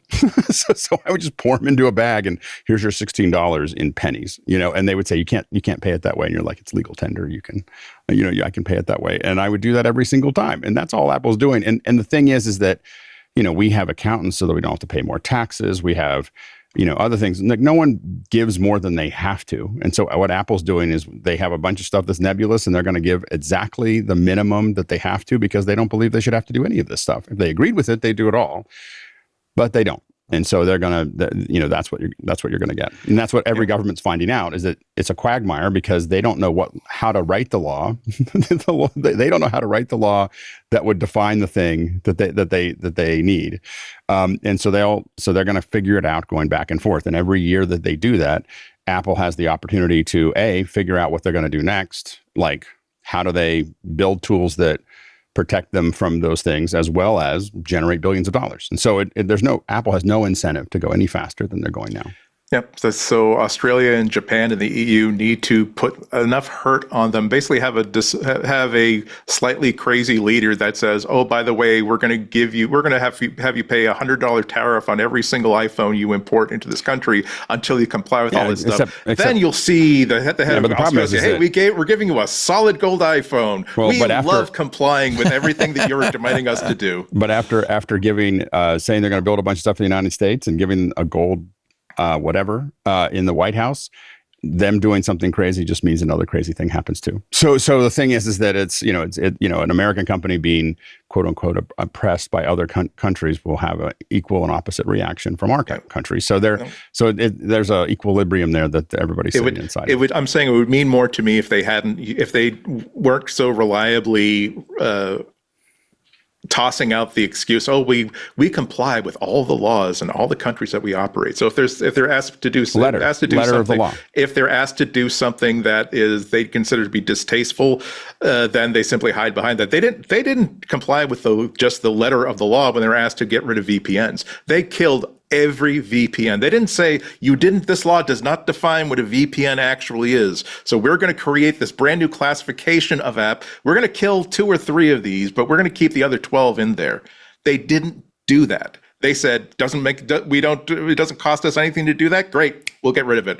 Doesn't care if it means it's going to be easier for people to not speak out against their government. We don't care. There is no penalty for us to comply 100%. We're going to comply 100%. But when there is a reason why they don't want to do it, okay, then they're not interested in complying with the law. They're interested in seeing how much they can get away with, and that's something that we should be calling Apple out on again. Wait! We have to play the tape the Jason Snell tape. What is Apple? What's Jason? What's the Which one? Money. no the one is it? corporation. It's a corporation. It's a corporation. It's a profit-seeking corporation that is motivated by money and shareholder value. It has a fiduciary responsibility to its stakeholders to make more money every it's moment. not a charity. It's not a charity. I'm the one who keeps saying it's a $3 trillion company. Never forget that. Yep. All I'm saying is that let's hold them up let's point out the hypocrisy that they so routinely engage in.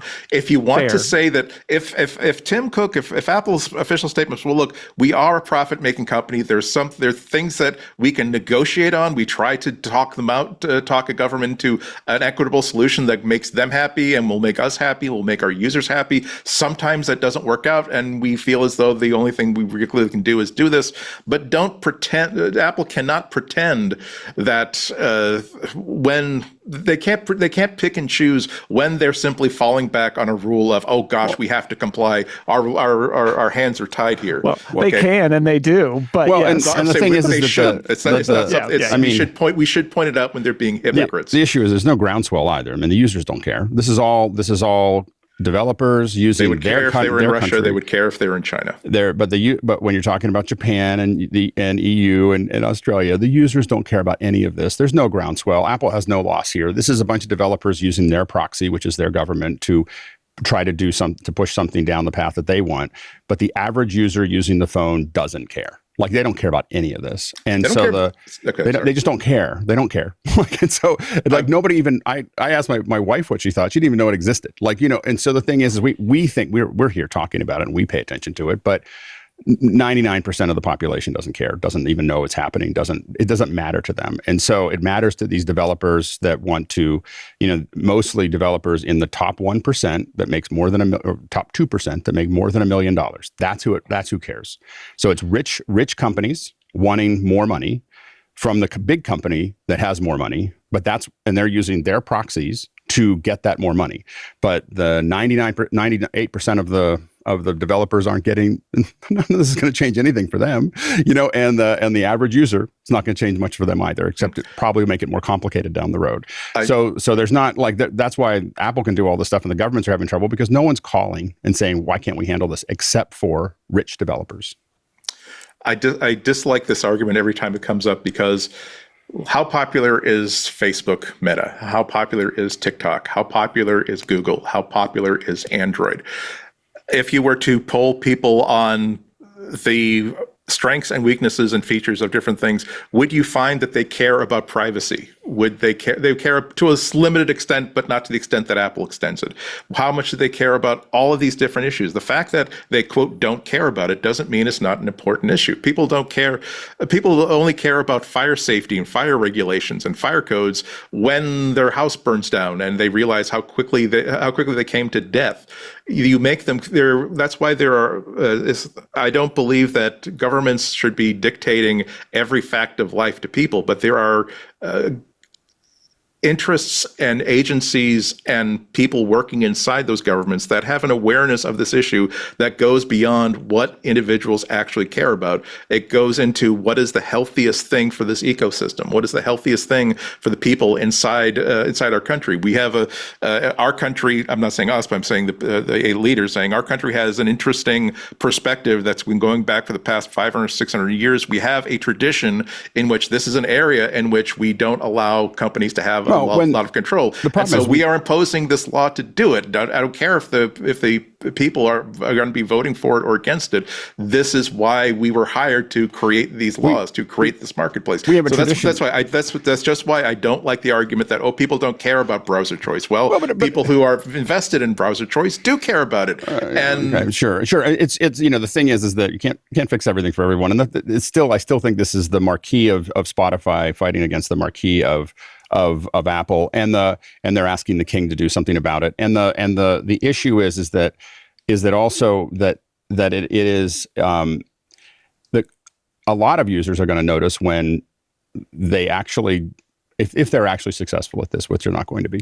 So they're going to notice if Netflix goes, oh, by the way, you can't download Netflix on the App Store anymore. We want you to download it from somewhere else. And and I've gotten into I ended my subscription to Netflix because I've decided I'm just getting rid of all the subscriptions that I have to sign out. But how are you going to watch Hunting Wives? Oh my God. I just don't need it.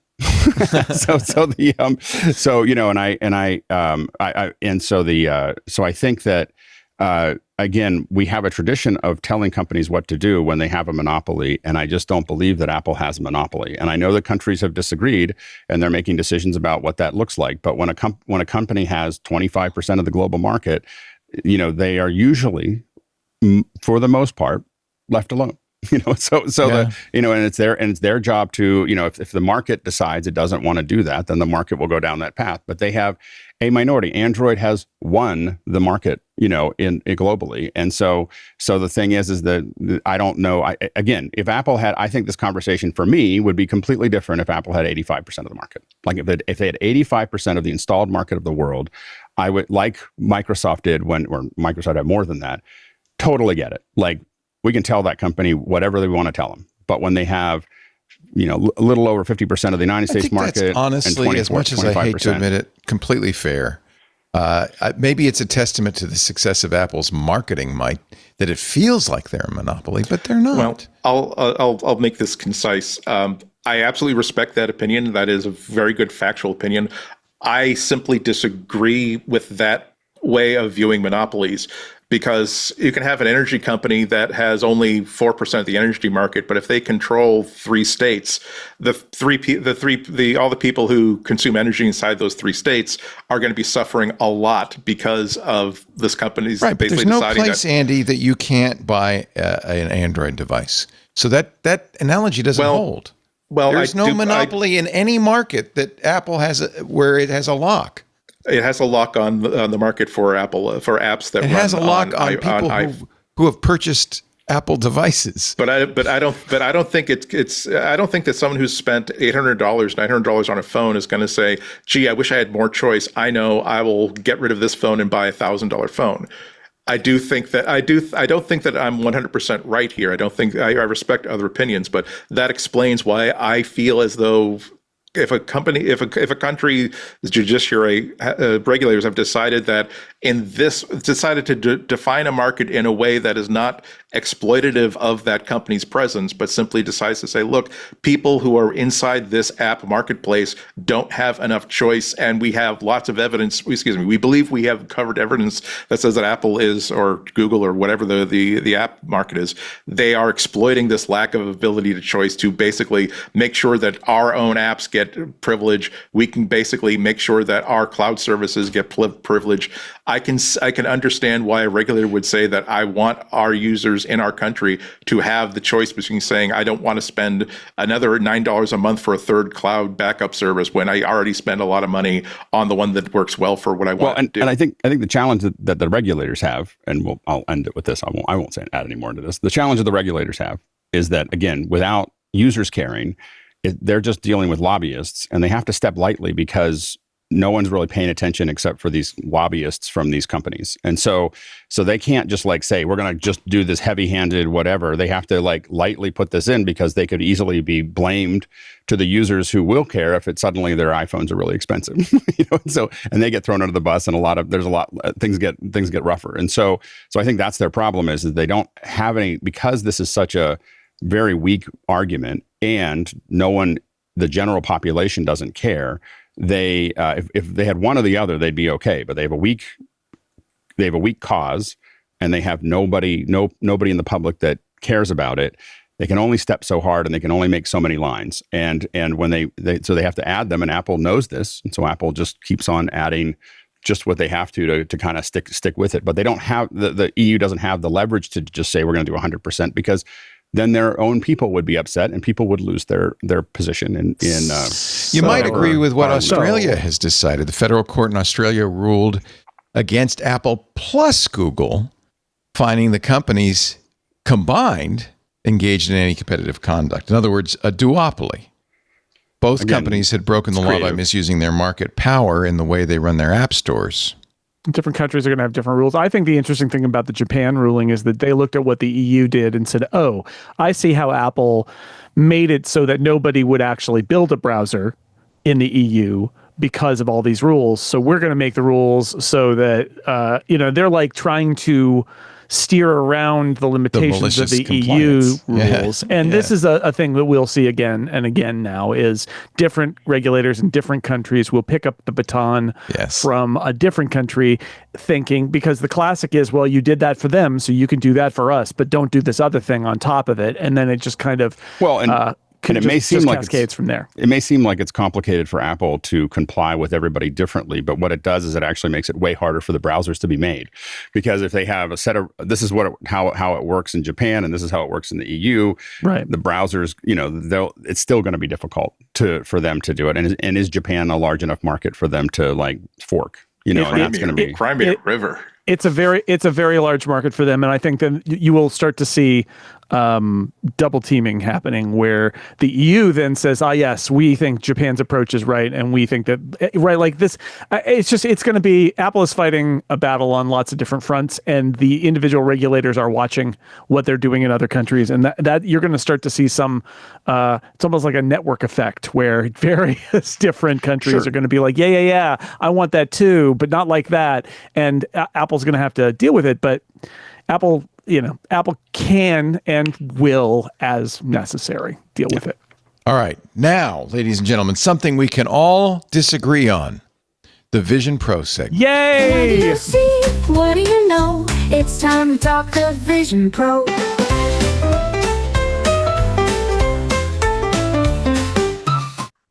Andy and I will recuse ourselves as Vision Pro non-visionaries and let you guys, Alex and Jason, take over. Alex, take it away.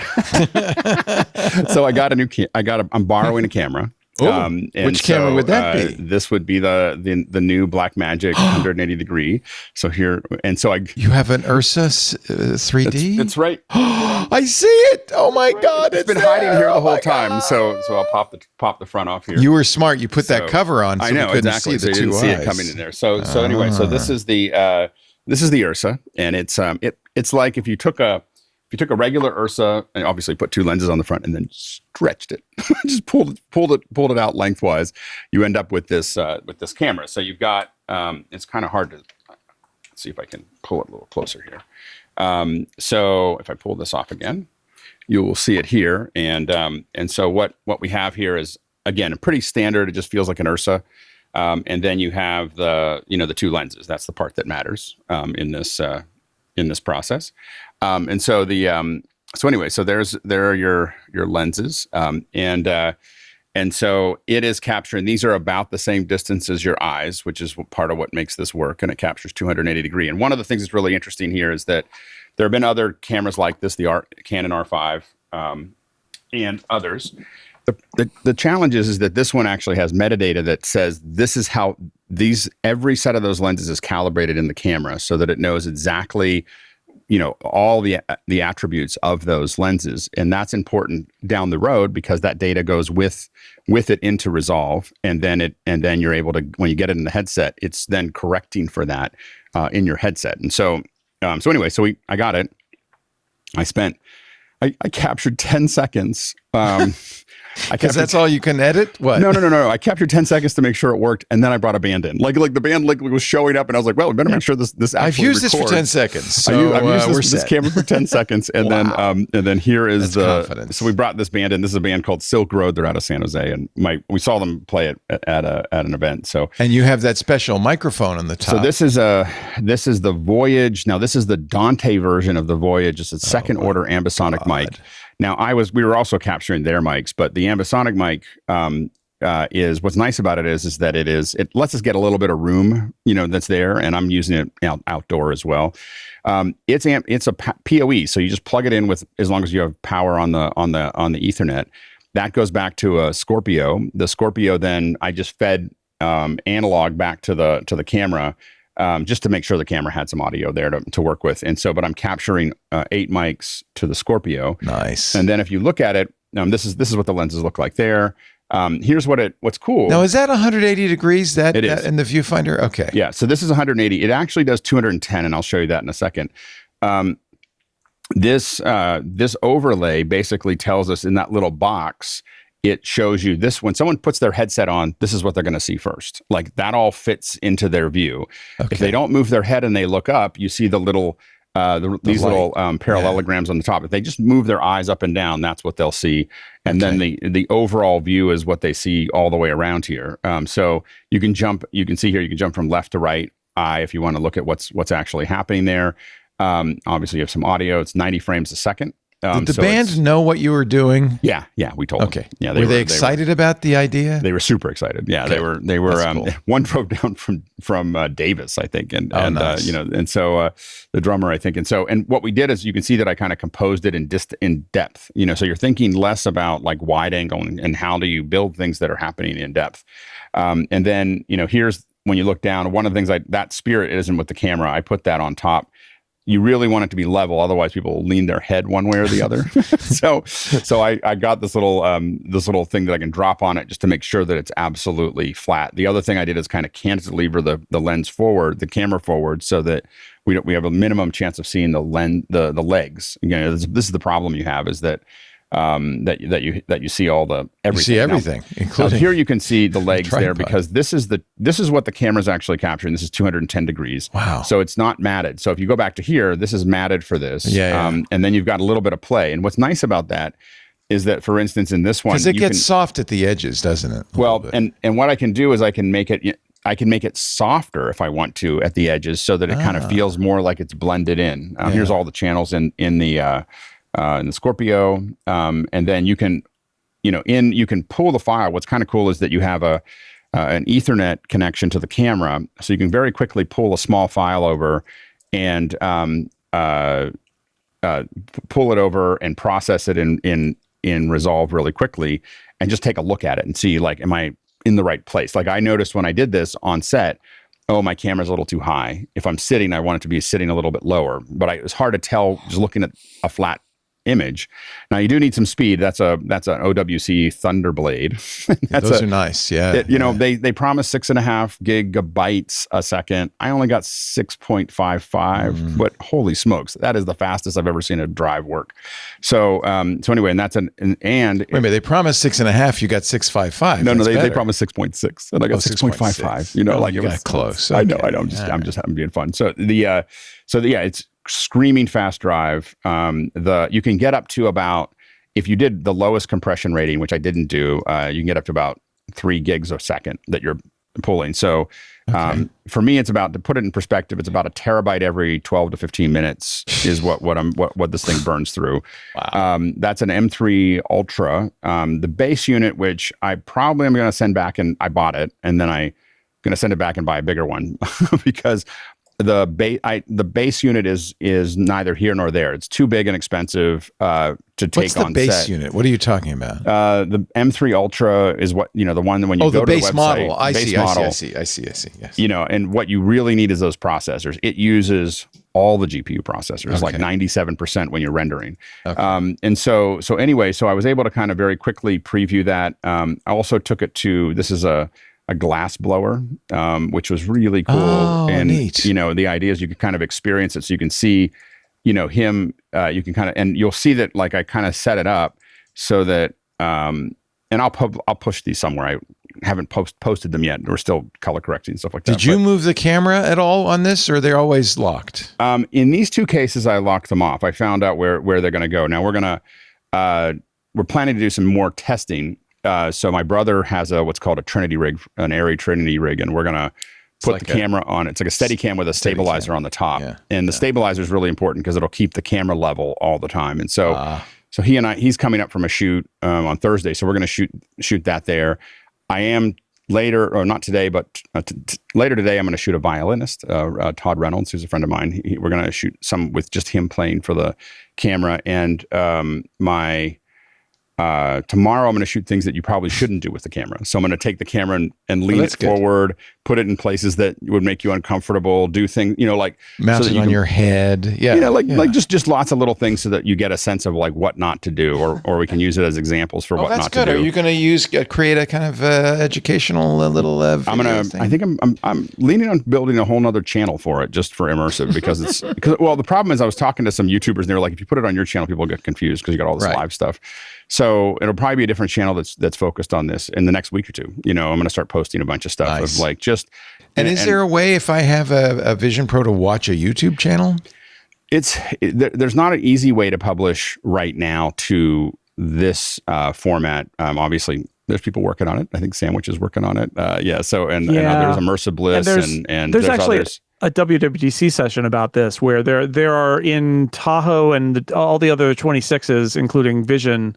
You should be able to do like embed these things in web pages and stuff like that, and snap into and stream it. Like it's all on the way. Yeah, to being real. We're in the front edge of this, and even now the thing that's crazy is that the amount of processing that's required. It processes fairly quickly. It's about a 2 or 3 to 1 when you're not putting noise reduction on. But a lot of times, if you don't get it bright enough, they have a lot of great noise reduction, but it goes 10x, like 10x slower. Like I did 2.5 minutes overnight, and it was 12 hours to render that, because I had to turn on some of that noise reduction. And so those are the kind of things that I'm learning, like you want to shoot a little, and so I've only had it for a couple of days. So I'm learning a lot about what you can and can't do, or what you should do. And so we learned the second time to go a little bit brighter on everything that we're doing. It feels like you're overexposing the image, but it works out better. It looks great, Alex, because Alex sent me a couple of files to play earlier today. And they look great. The thing that I enjoy the most, which I sent you, which is the glass blowing. The glass blower, yeah. When he walks up to you. So if he was there the whole time, it would have been too much. Like it would be like, but for him to be like walking around, it looks great when he's walking. Remember, this is still half resolution. The rendering will get better. He's walking around, it looks great. And then he walks right up in front of you and forms his glass, and you have to kind of look up and look down, and that kind of stuff to me is super exciting. It's a Plus, really, you get a sense of his space. There are people walking around outside looking in the window, like what's going on in there. That's pretty awesome because you get that full kind of immersion of being in a space with him. That was really good. And the band, again, live music performances are really great. I also really enjoyed, again, I watched the bass player play in detail. I watched the guitar player. I know what's deciding. Watched the drummer. I sort of chose what to look at various times. I watched the jewelry on the singer for a little while. There's a mirror behind them where I could see Alex's lights. Yeah, which is it looks like there was a fisheye mirror behind. It's just it just happens to be there. It's kind of interesting. I keep on going. I need to take that down, but I never do. You can see it's kind of a fun little. It's cool. There was in the girl with the pearl earring. It's just it's an artistic. It is kind of a fun Easter egg that if you go up there and you zoom into that, you'll see what our setup looks like. It's pretty cool. I can see the lights in there. I will say something that I don't know if you noticed this. You probably did because you're very detail oriented. But on the periphery of the image, so like if I looked in the bottom right corner at the wall, there's an outlet, and the outlet does not look rectangular. It looks. It's you can see on the edge of the image there's a little bit more distortion happening right at the borders. I thought that was interesting as just a thing that I noticed, but only because it was a perfectly rectangular object that I know is supposed to be rectangular, and I assume that at Alex's studio or wherever this was that he doesn't have melted outlets. It could be. Some of those outlets are a little cockeyed. This is really, but it's like it's some edge distortion happening at the very periphery of it. It's not a big deal, and only something that was a very rigid geometry would you even notice, but like it looked really good. And I love that this is like, this is Apple immersive content. Basically it looks like Apple immersive content fully, and for it to just be like Alex was like, I'm going to just hear Jason, look at this. It's amazing. I shot it 10 seconds after I had gotten the camera. And then the next day I was looking at it, later that evening, I was looking at it. I have been doing this for a long time, like video, at least 10 years just for immersive video, and another 20 before that for immersive photos. And I can say that this is the first time I felt like I had a whole system, like a whole camera. It's sure I'm still learning a bunch of stuff, but it is the coolest camera that, I was afraid that I was going to be horribly disappointed. Like I was afraid that I've gotten so excited about this camera. It's going to show up and I'm going to be, like, oh, it was okay. And I was not. not disappointed. Like it's a really incredible piece of hardware, you know. And so I only get it until Friday. I have to give it back. But I'll yeah. So I'm shooting as much. Here's the worst part. But you have one on order, right? You're going to get one eventually. Eventually, I'm going to get one. I had to kind of figure out the money thing. Yeah. No. How much is it? It's $32,000. So yeah. So I have a house for that. I've bought. I mean, my 950 cost $82,000, and so it's not like I've never bought a camera that expensive. But I just need to figure out to do it. Exactly. Like I got to figure out what and so I'm working on that part. But it is. But getting to have it for a little while and making sure that part of it was I want to make sure I want it. Like, you know, like I was like, I'm going to spend $32,000 sight unseen on a camera. I wanted to make sure that it did what I want. Now I'm going to go back and start collecting cash because I think that it's really a groundbreaking piece of hardware, you know, and it's going to change. And the thing that I got, shooting that little concert with the band, this is, you know, and shooting a glass blower, and I'm going to shoot a violinist, and then I'm going to go shoot some stuff in the woods. And I think that and everyone else is going to do the same thing. When people are buying this camera or renting the camera is so easy to use, you can rent it. Like, this doesn't mean you don't have to go out and buy this camera. This camera's going to rent for probably, you know, $1,500 a day, you know, or $1,000 a day. And for us, that would usually be the beginning. Now I have to rent a lens. Now I have to rent all this other stuff. You do need you don't need a dock, but I'm borrowing the dock as well, because it is pulling, you know, then you can pull the data off at 10 gigs a second, you know, so you pull the dock off and you put it in. It's like $1,600. It's not like a super expensive dock, but it just holds the drives and lets you do that. The memory modules are really great. So they're the system, it's the most like production ready system. And when we set up for this, it took me about 6 hours to get set up for the band, but 5 hours to 5.5 hours was setting up the other cameras, you know, all the other because we weren't sure if it was going to work. So I figured, well, I better if the band comes up, I got to shoot something. So we had all these Blackmagic 12Ks and 6Ks in there so setting that all up and getting it all working took way longer. When we went to the glass shop, I was shooting, you know, most of the time with him explaining what he was going to do and me figuring out what to do. And then I put the camera up in 15 minutes and was shooting. And I think that's the thing. I'm not, and again, because it's immersive, I'm not trying to figure out, I'm going to shoot over your shoulder and then I'm going to do a close up and then I'm going to do this. No, you're going to stand there as if you were standing there and you're going to experience it. Now you could do that too. But I think that there's going to be so much content that starts to get created around experiencing the world. You know, like experiencing a glass blower or an artist, experiencing a band, experiencing a location. And we've never been able to do this easily. It's been an art project since I started. You know, crazy 3D prints for GoPro cameras and everything else. The Ozos, which were really still complicated to render. So it's pretty cool. So anyway, there you go. It goes back to the 16th century and Jan van Eyck painting this couple with a parabolic mirror behind them so that you could see the artist. We've always wanted this.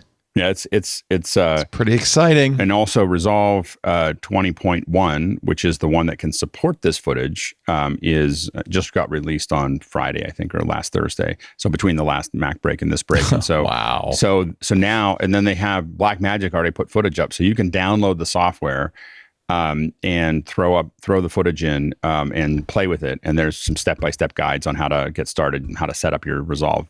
And they've got the projects there too, so you can just open the project and play with it as well. Just note that you probably want to turn, unless you're using the most maxed out M3, probably want to turn the project, just turn the playback resolution down to a quarter.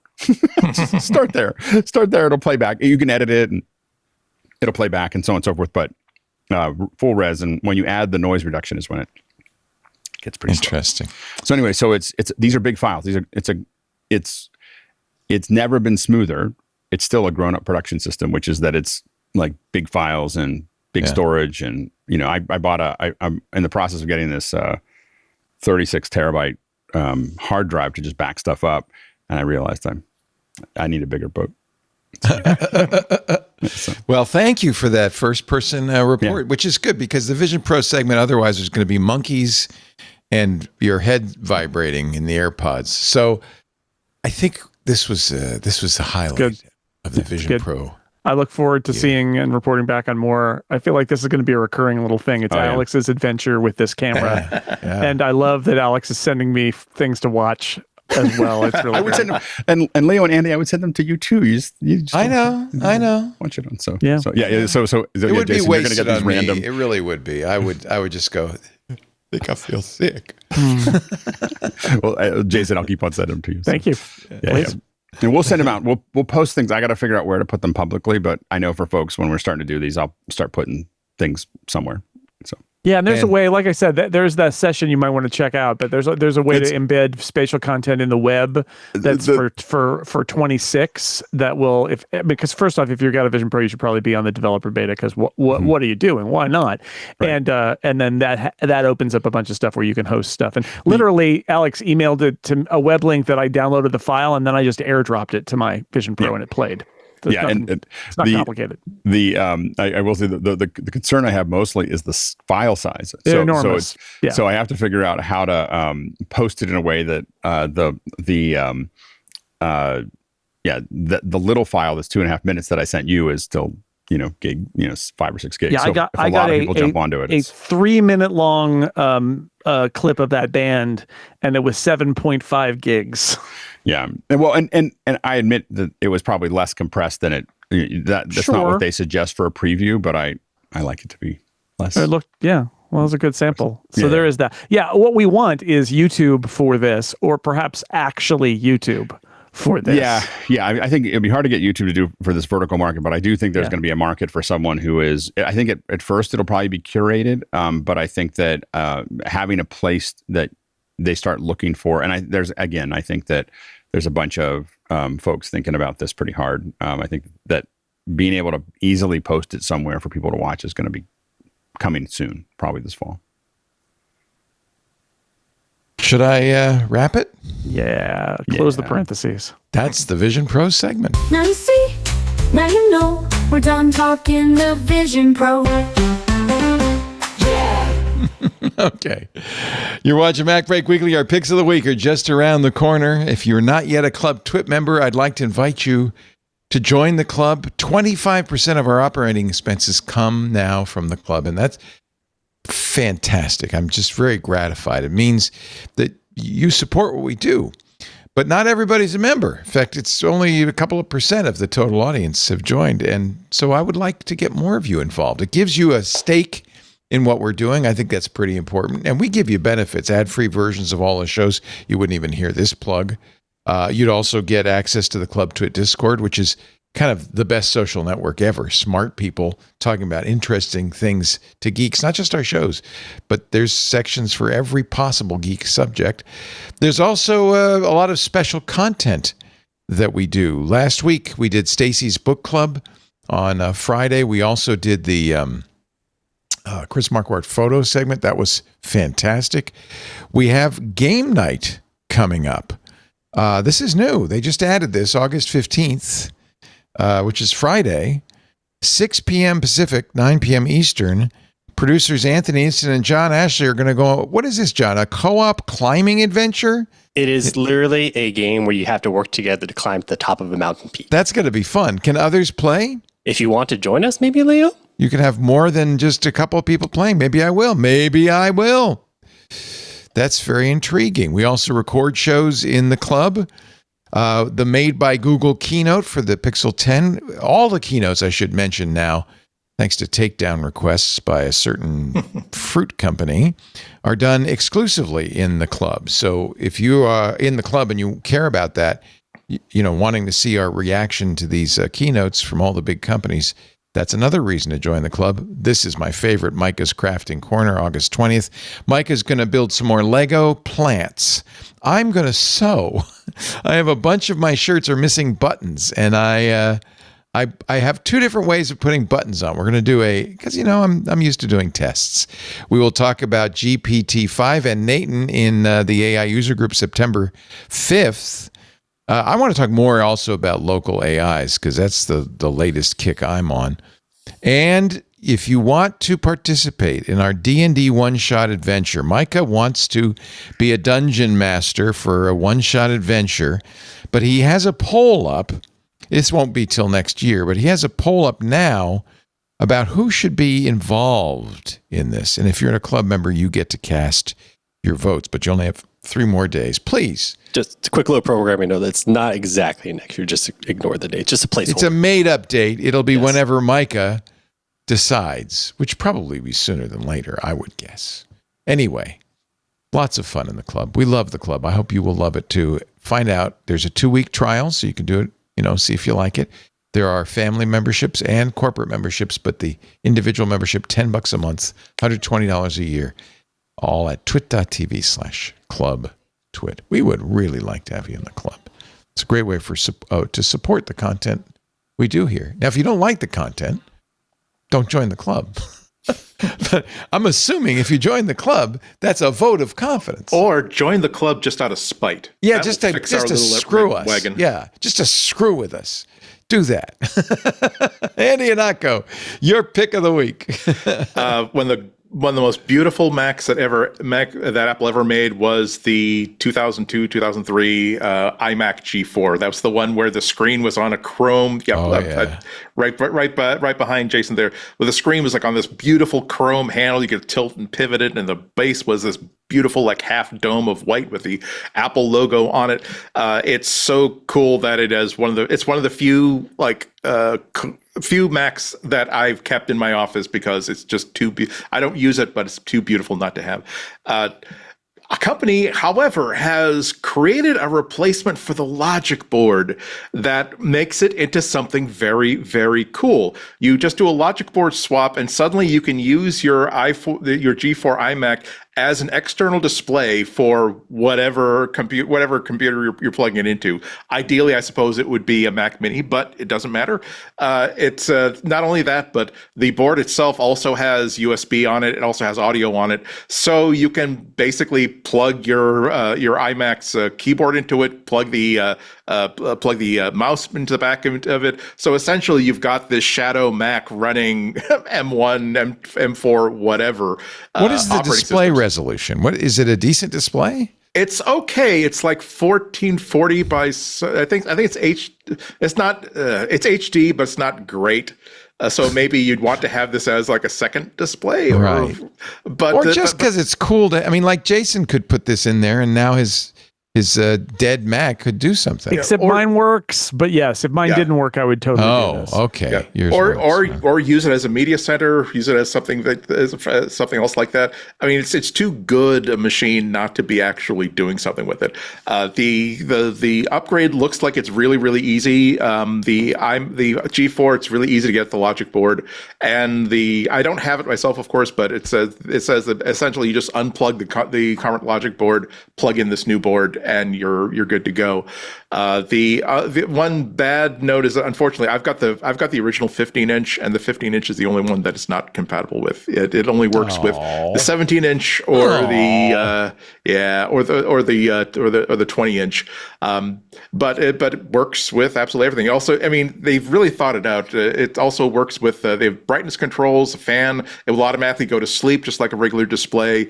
It's pretty darn nice. It's not that expensive. It's in Australia, so you might take a while for it to ship over, but it's about $250, I believe. You can add a couple upgrades with cables and stuff like that, but nice. $250. They also make a board for like the 2011 iMac, the standard like panel one. That adds some extra goodies where it'll even like tap into the built-in webcam and the internal speakers. The problem is that cracking open like a 2011 iMac is, you need the suction cups. You need to release the heat. You need to release adhesives to get the screen off. But the original iMac G4, however, looks like it's pretty easy. Very, very, very tempting. I very much approve of this kind of incentive to create things. I mean, if you look around, there are also people who are figuring out how to put an M1 board into the thing. That seems a bit extreme. Like that's not just simply a board swap, and also you're still stuck with that like not really great panel as your work panel. But if I had a larger display iMac, I would be very, very tempted to get this just so I can have, even if I were just having like a slideshow of G4 iMac desktops, it would be worth the $250 for me. Nice. Dare I ask Alex what his pick of the week is? I suspect it's a 50 Alex. Yeah, device. I don't think that I need to belabor it too much. But my pick for this week seems obvious: the Blackmagic immersive camera.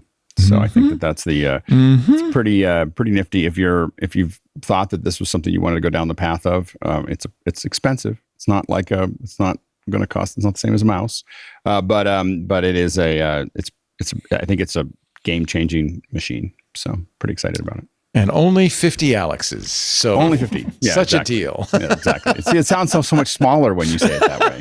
Only housing expenses for an entire year. But after that, when you finally can move back into an actual house or apartment. But you can. It's worth living in a tent for, Andy. But there's so much outside under the bridge that you can shoot. Like you'll be able to relive every moment of your living in a nature preserve There's illegally. a series there somewhere of like just a whole Alex bunch of Lindsay presents Hobo every day. Life. Yeah, exactly. It's just like here I am in the box truck. Jason Snell, your pick of the week. Yeah, I'm going to go back to an old favorite, an app that hasn't been the pick of the week since like the very early days of MacBreak I love Weekly. this. You're going back into the archives. But there's a reason for it. So I am picking Instapaper. Which still exists. Still around, huh? Because it went from Marco Arment to, I want to say, Automatic, and then it got bought out and spun out, and so it is again basically an indie developer project. But that's good because if you're somebody like Pocket that set up a whole company to do a read-later service and then goes out of business, but Instapaper is still there. You can use it for free. There's a premium that will keep it running and gives you a bunch of extra features for $60. Yeah. Oh yeah. It's still there. I haven't posted anything since 2013. It'll import from pretty much any other read it later service, which is very nice. And the reason that it's relevant right now and that why I've been getting back into Instapaper is with the dissolution of Pocket came the dissolution of the one way to get articles onto Kobo e-readers because their integration for Read It Later was Pocket. So it sounds like maybe the developer of Instapaper actually approached Kobo and said, we can replace Pocket on your devices. And I think last month they made an announcement that Instapaper and Kobo were working together and that by the end of the summer, I think they will have a software update that will enable Instapaper on Kobo. So you'll be able to find an article you want to read, click one button, it sends it to Instapaper, and your Kobo syncs with Instapaper to give you those articles on your e-ink reader instead, which is great. I used the Pocket feature. That's the only thing I used Pocket for, honestly, was that. But I've been in the run-up to this, I got back into Instapaper and I set it up, and I'm really looking forward to having Instapaper be auto-synced to my Kobo so I can read those articles there in a more pleasant form of an e-reader. So I do like Instapaper, that. check it out. Yeah. Do you use ReadWise for your Kobo? The Kobo only has support directly for for ReadWise one thing. will get Kobo highlights. So I like to read the books in Kobo, highlight it. And then it goes to ReadWise, but I think it's one way. Yeah, I don't think it goes the other way. And I haven't done that. I tried ReadWise, and it just doesn't work the way that I work. I like the idea of it a lot. I paid for it for a couple of months. It's really interesting, that idea of being able to gather your highlights and summarize. Well, and then it works. It Kobo to ReadWise to Obsidian works. So, and I use Obsidian basically as my Instapaper. I use the Obsidian web clipper to put articles into Obsidian. Makes sense. So now I do have a centralized place for all of that stuff, but it's a little bit more complicated. It'll be when if you want to go to premium, I might, because I still have my Instapaper account, $5.99 a month, $59.99 a year. And when they add that Kobo integration, I will definitely do it because that's a good feature. I like that. Yeah. Thanks for the reminder. I forgot that I haven't backed up. I haven't exported all my stuff out of Pocket yet. We have until the first week in October to do so. Instapaper is one of the services you can export to. So nice. Yeah, and it's their work, and they offer very smartly, I would say, discount for the first year of premium for people coming from Pocket. So you can get for $45 for the first year if you want to do premium on Instapaper and try it out for a year for a little bit of a discount. And then the Kobo Instapaper deal, they say by the end of the summer. So that's not too long now. So probably in the next month. Presumably, there'll be a Kobo software update that will come out that will just swap, because it currently shows Pocket, and it will swap that out for Instapaper. I wish Kobo would have an email gateway like Amazon does for Kindle, because that's the one thing that I kind of wish I could do more in a more automated fashion. Is it would be kind of great if I could send a bunch of my newsletters. Yeah, I used to do that all the time directly into my e-reader. Yeah. I mean, the dream is that an e-reader, one of these e-readers ought to build in an RSS reader of some sort. That would be really sweet. There are Android-based e-readers where they have Play Store support, where you can use RSS apps on Android. It's not ideal. They're really not made for e-ink. You really kind of would need somebody like Kindle or Kobo to do that. But like, it's never going to happen, because these are both platforms that still consider their web browsers experimental, like a couple decades after starting their product category. So isn't it funny? You want to go into the beta experimental section? Experimental browser. It's like the experimental browser is like 15 years old now. But anyway, this is a really great way if you've got long form articles that you want to read. E-ink is a great place to just do focused reading, and so this is a good way to put those together. Plus, if you want to read a later service, even for free, Instapaper is nice. It's nice, and it's an indie developer. It was the original, and again, not run by a giant corporation that is going to try to extract a lot of value from you. It's just a guy who does Instapaper, and pay for the premium service if you want it to continue. Yeah, that's it. And thanks for reminding me, Andy, to export it. My Pocket. Yeah, get your stuff out of Pocket. Whoops, I forgot I can do that. Well, that's it for MacBreak Weekly. Thank you, everybody, for joining us. We, as I mentioned, do the show Tuesdays, 11 a.m. Pacific, 2 p.m. Eastern. Watch it live, but you don't have to. You can get a copy of the show, audio or video, or both, at twit.tv/mbw. There's, of course, a YouTube channel dedicated to it. Best way, though, subscribe on your favorite podcast client. That way you'll get it automatically. And if you see an option to review it, please give us the best possible 5 stars, 18 paper clips, whatever it is, review. We appreciate it. It helps spread the word about it. Once the show's been around for 20 years, it stops making it to the top of the charts and all of that stuff. So spread the word. It is still the best damn Vision Pro podcast in the world. We proved that today. Yes. Alex Lindsay is at officehours.global every morning. You can find out more at officehours.global or watch it on YouTube. He works at 090.media if you want to hire the best darn streaming event producer in the world. His company does it all. Anything you want to plug? Is Gray Matter back yet, or are you still in the summer? We're gonna take the summer siesta. so we're gonna start up in September. So nice. It'll be coming back to Substack. We'll give you a plug then. Yeah. Andy Anatko, love to see you. Don't go have a Cinnabon and screw the library policy. Live it up. You know what I'm saying? Well, I don't deserve a Cinnabon, but I will get one of those Hostess honey buns that you can get at the convenience store. I believe I've earned a Hostess honey bun. It's a simulacrum of the Cinnabon. Yes, exactly. I will agree. Thank you, Andrew, for being here. And, of course, Jason Snell, who is a busy boy at sixcolors.com. His podcasts at sixcolors.com/Jason. Anything you want to report?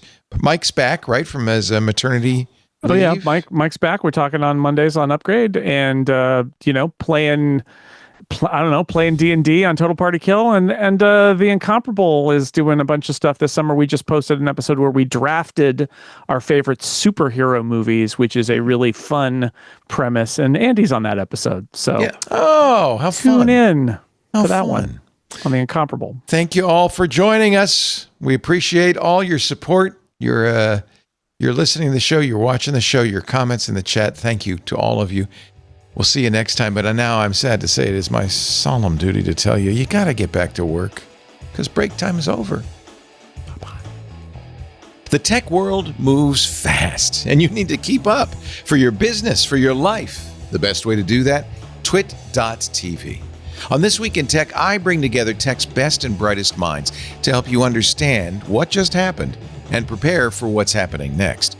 It's your first podcast of the week and the last word in tech. Cybersecurity experts know they can't miss a minute of Security Now every week with Steve Gibson. What you don't know could really hurt your business, but there's nothing Steve Gibson doesn't know. Tune in Security Now every Wednesday. Every Thursday, industry expert Micah Sargent brings you interviews with tech journalists who make or break the top stories of the week on Tech News Weekly. And if you use Apple products, you won't want to miss the premier Apple podcast, now in its 20th year, MacBreak Weekly. Then there's Paul Thurrott and Richard Campbell. They are the best connected journalists covering Microsoft. And every week they bring you their insight and wit on Windows Weekly. Build your tech intelligence week after week with the best in the business. Your seat at tech's most entertaining and informative table is waiting at twit.tv. Subscribe now.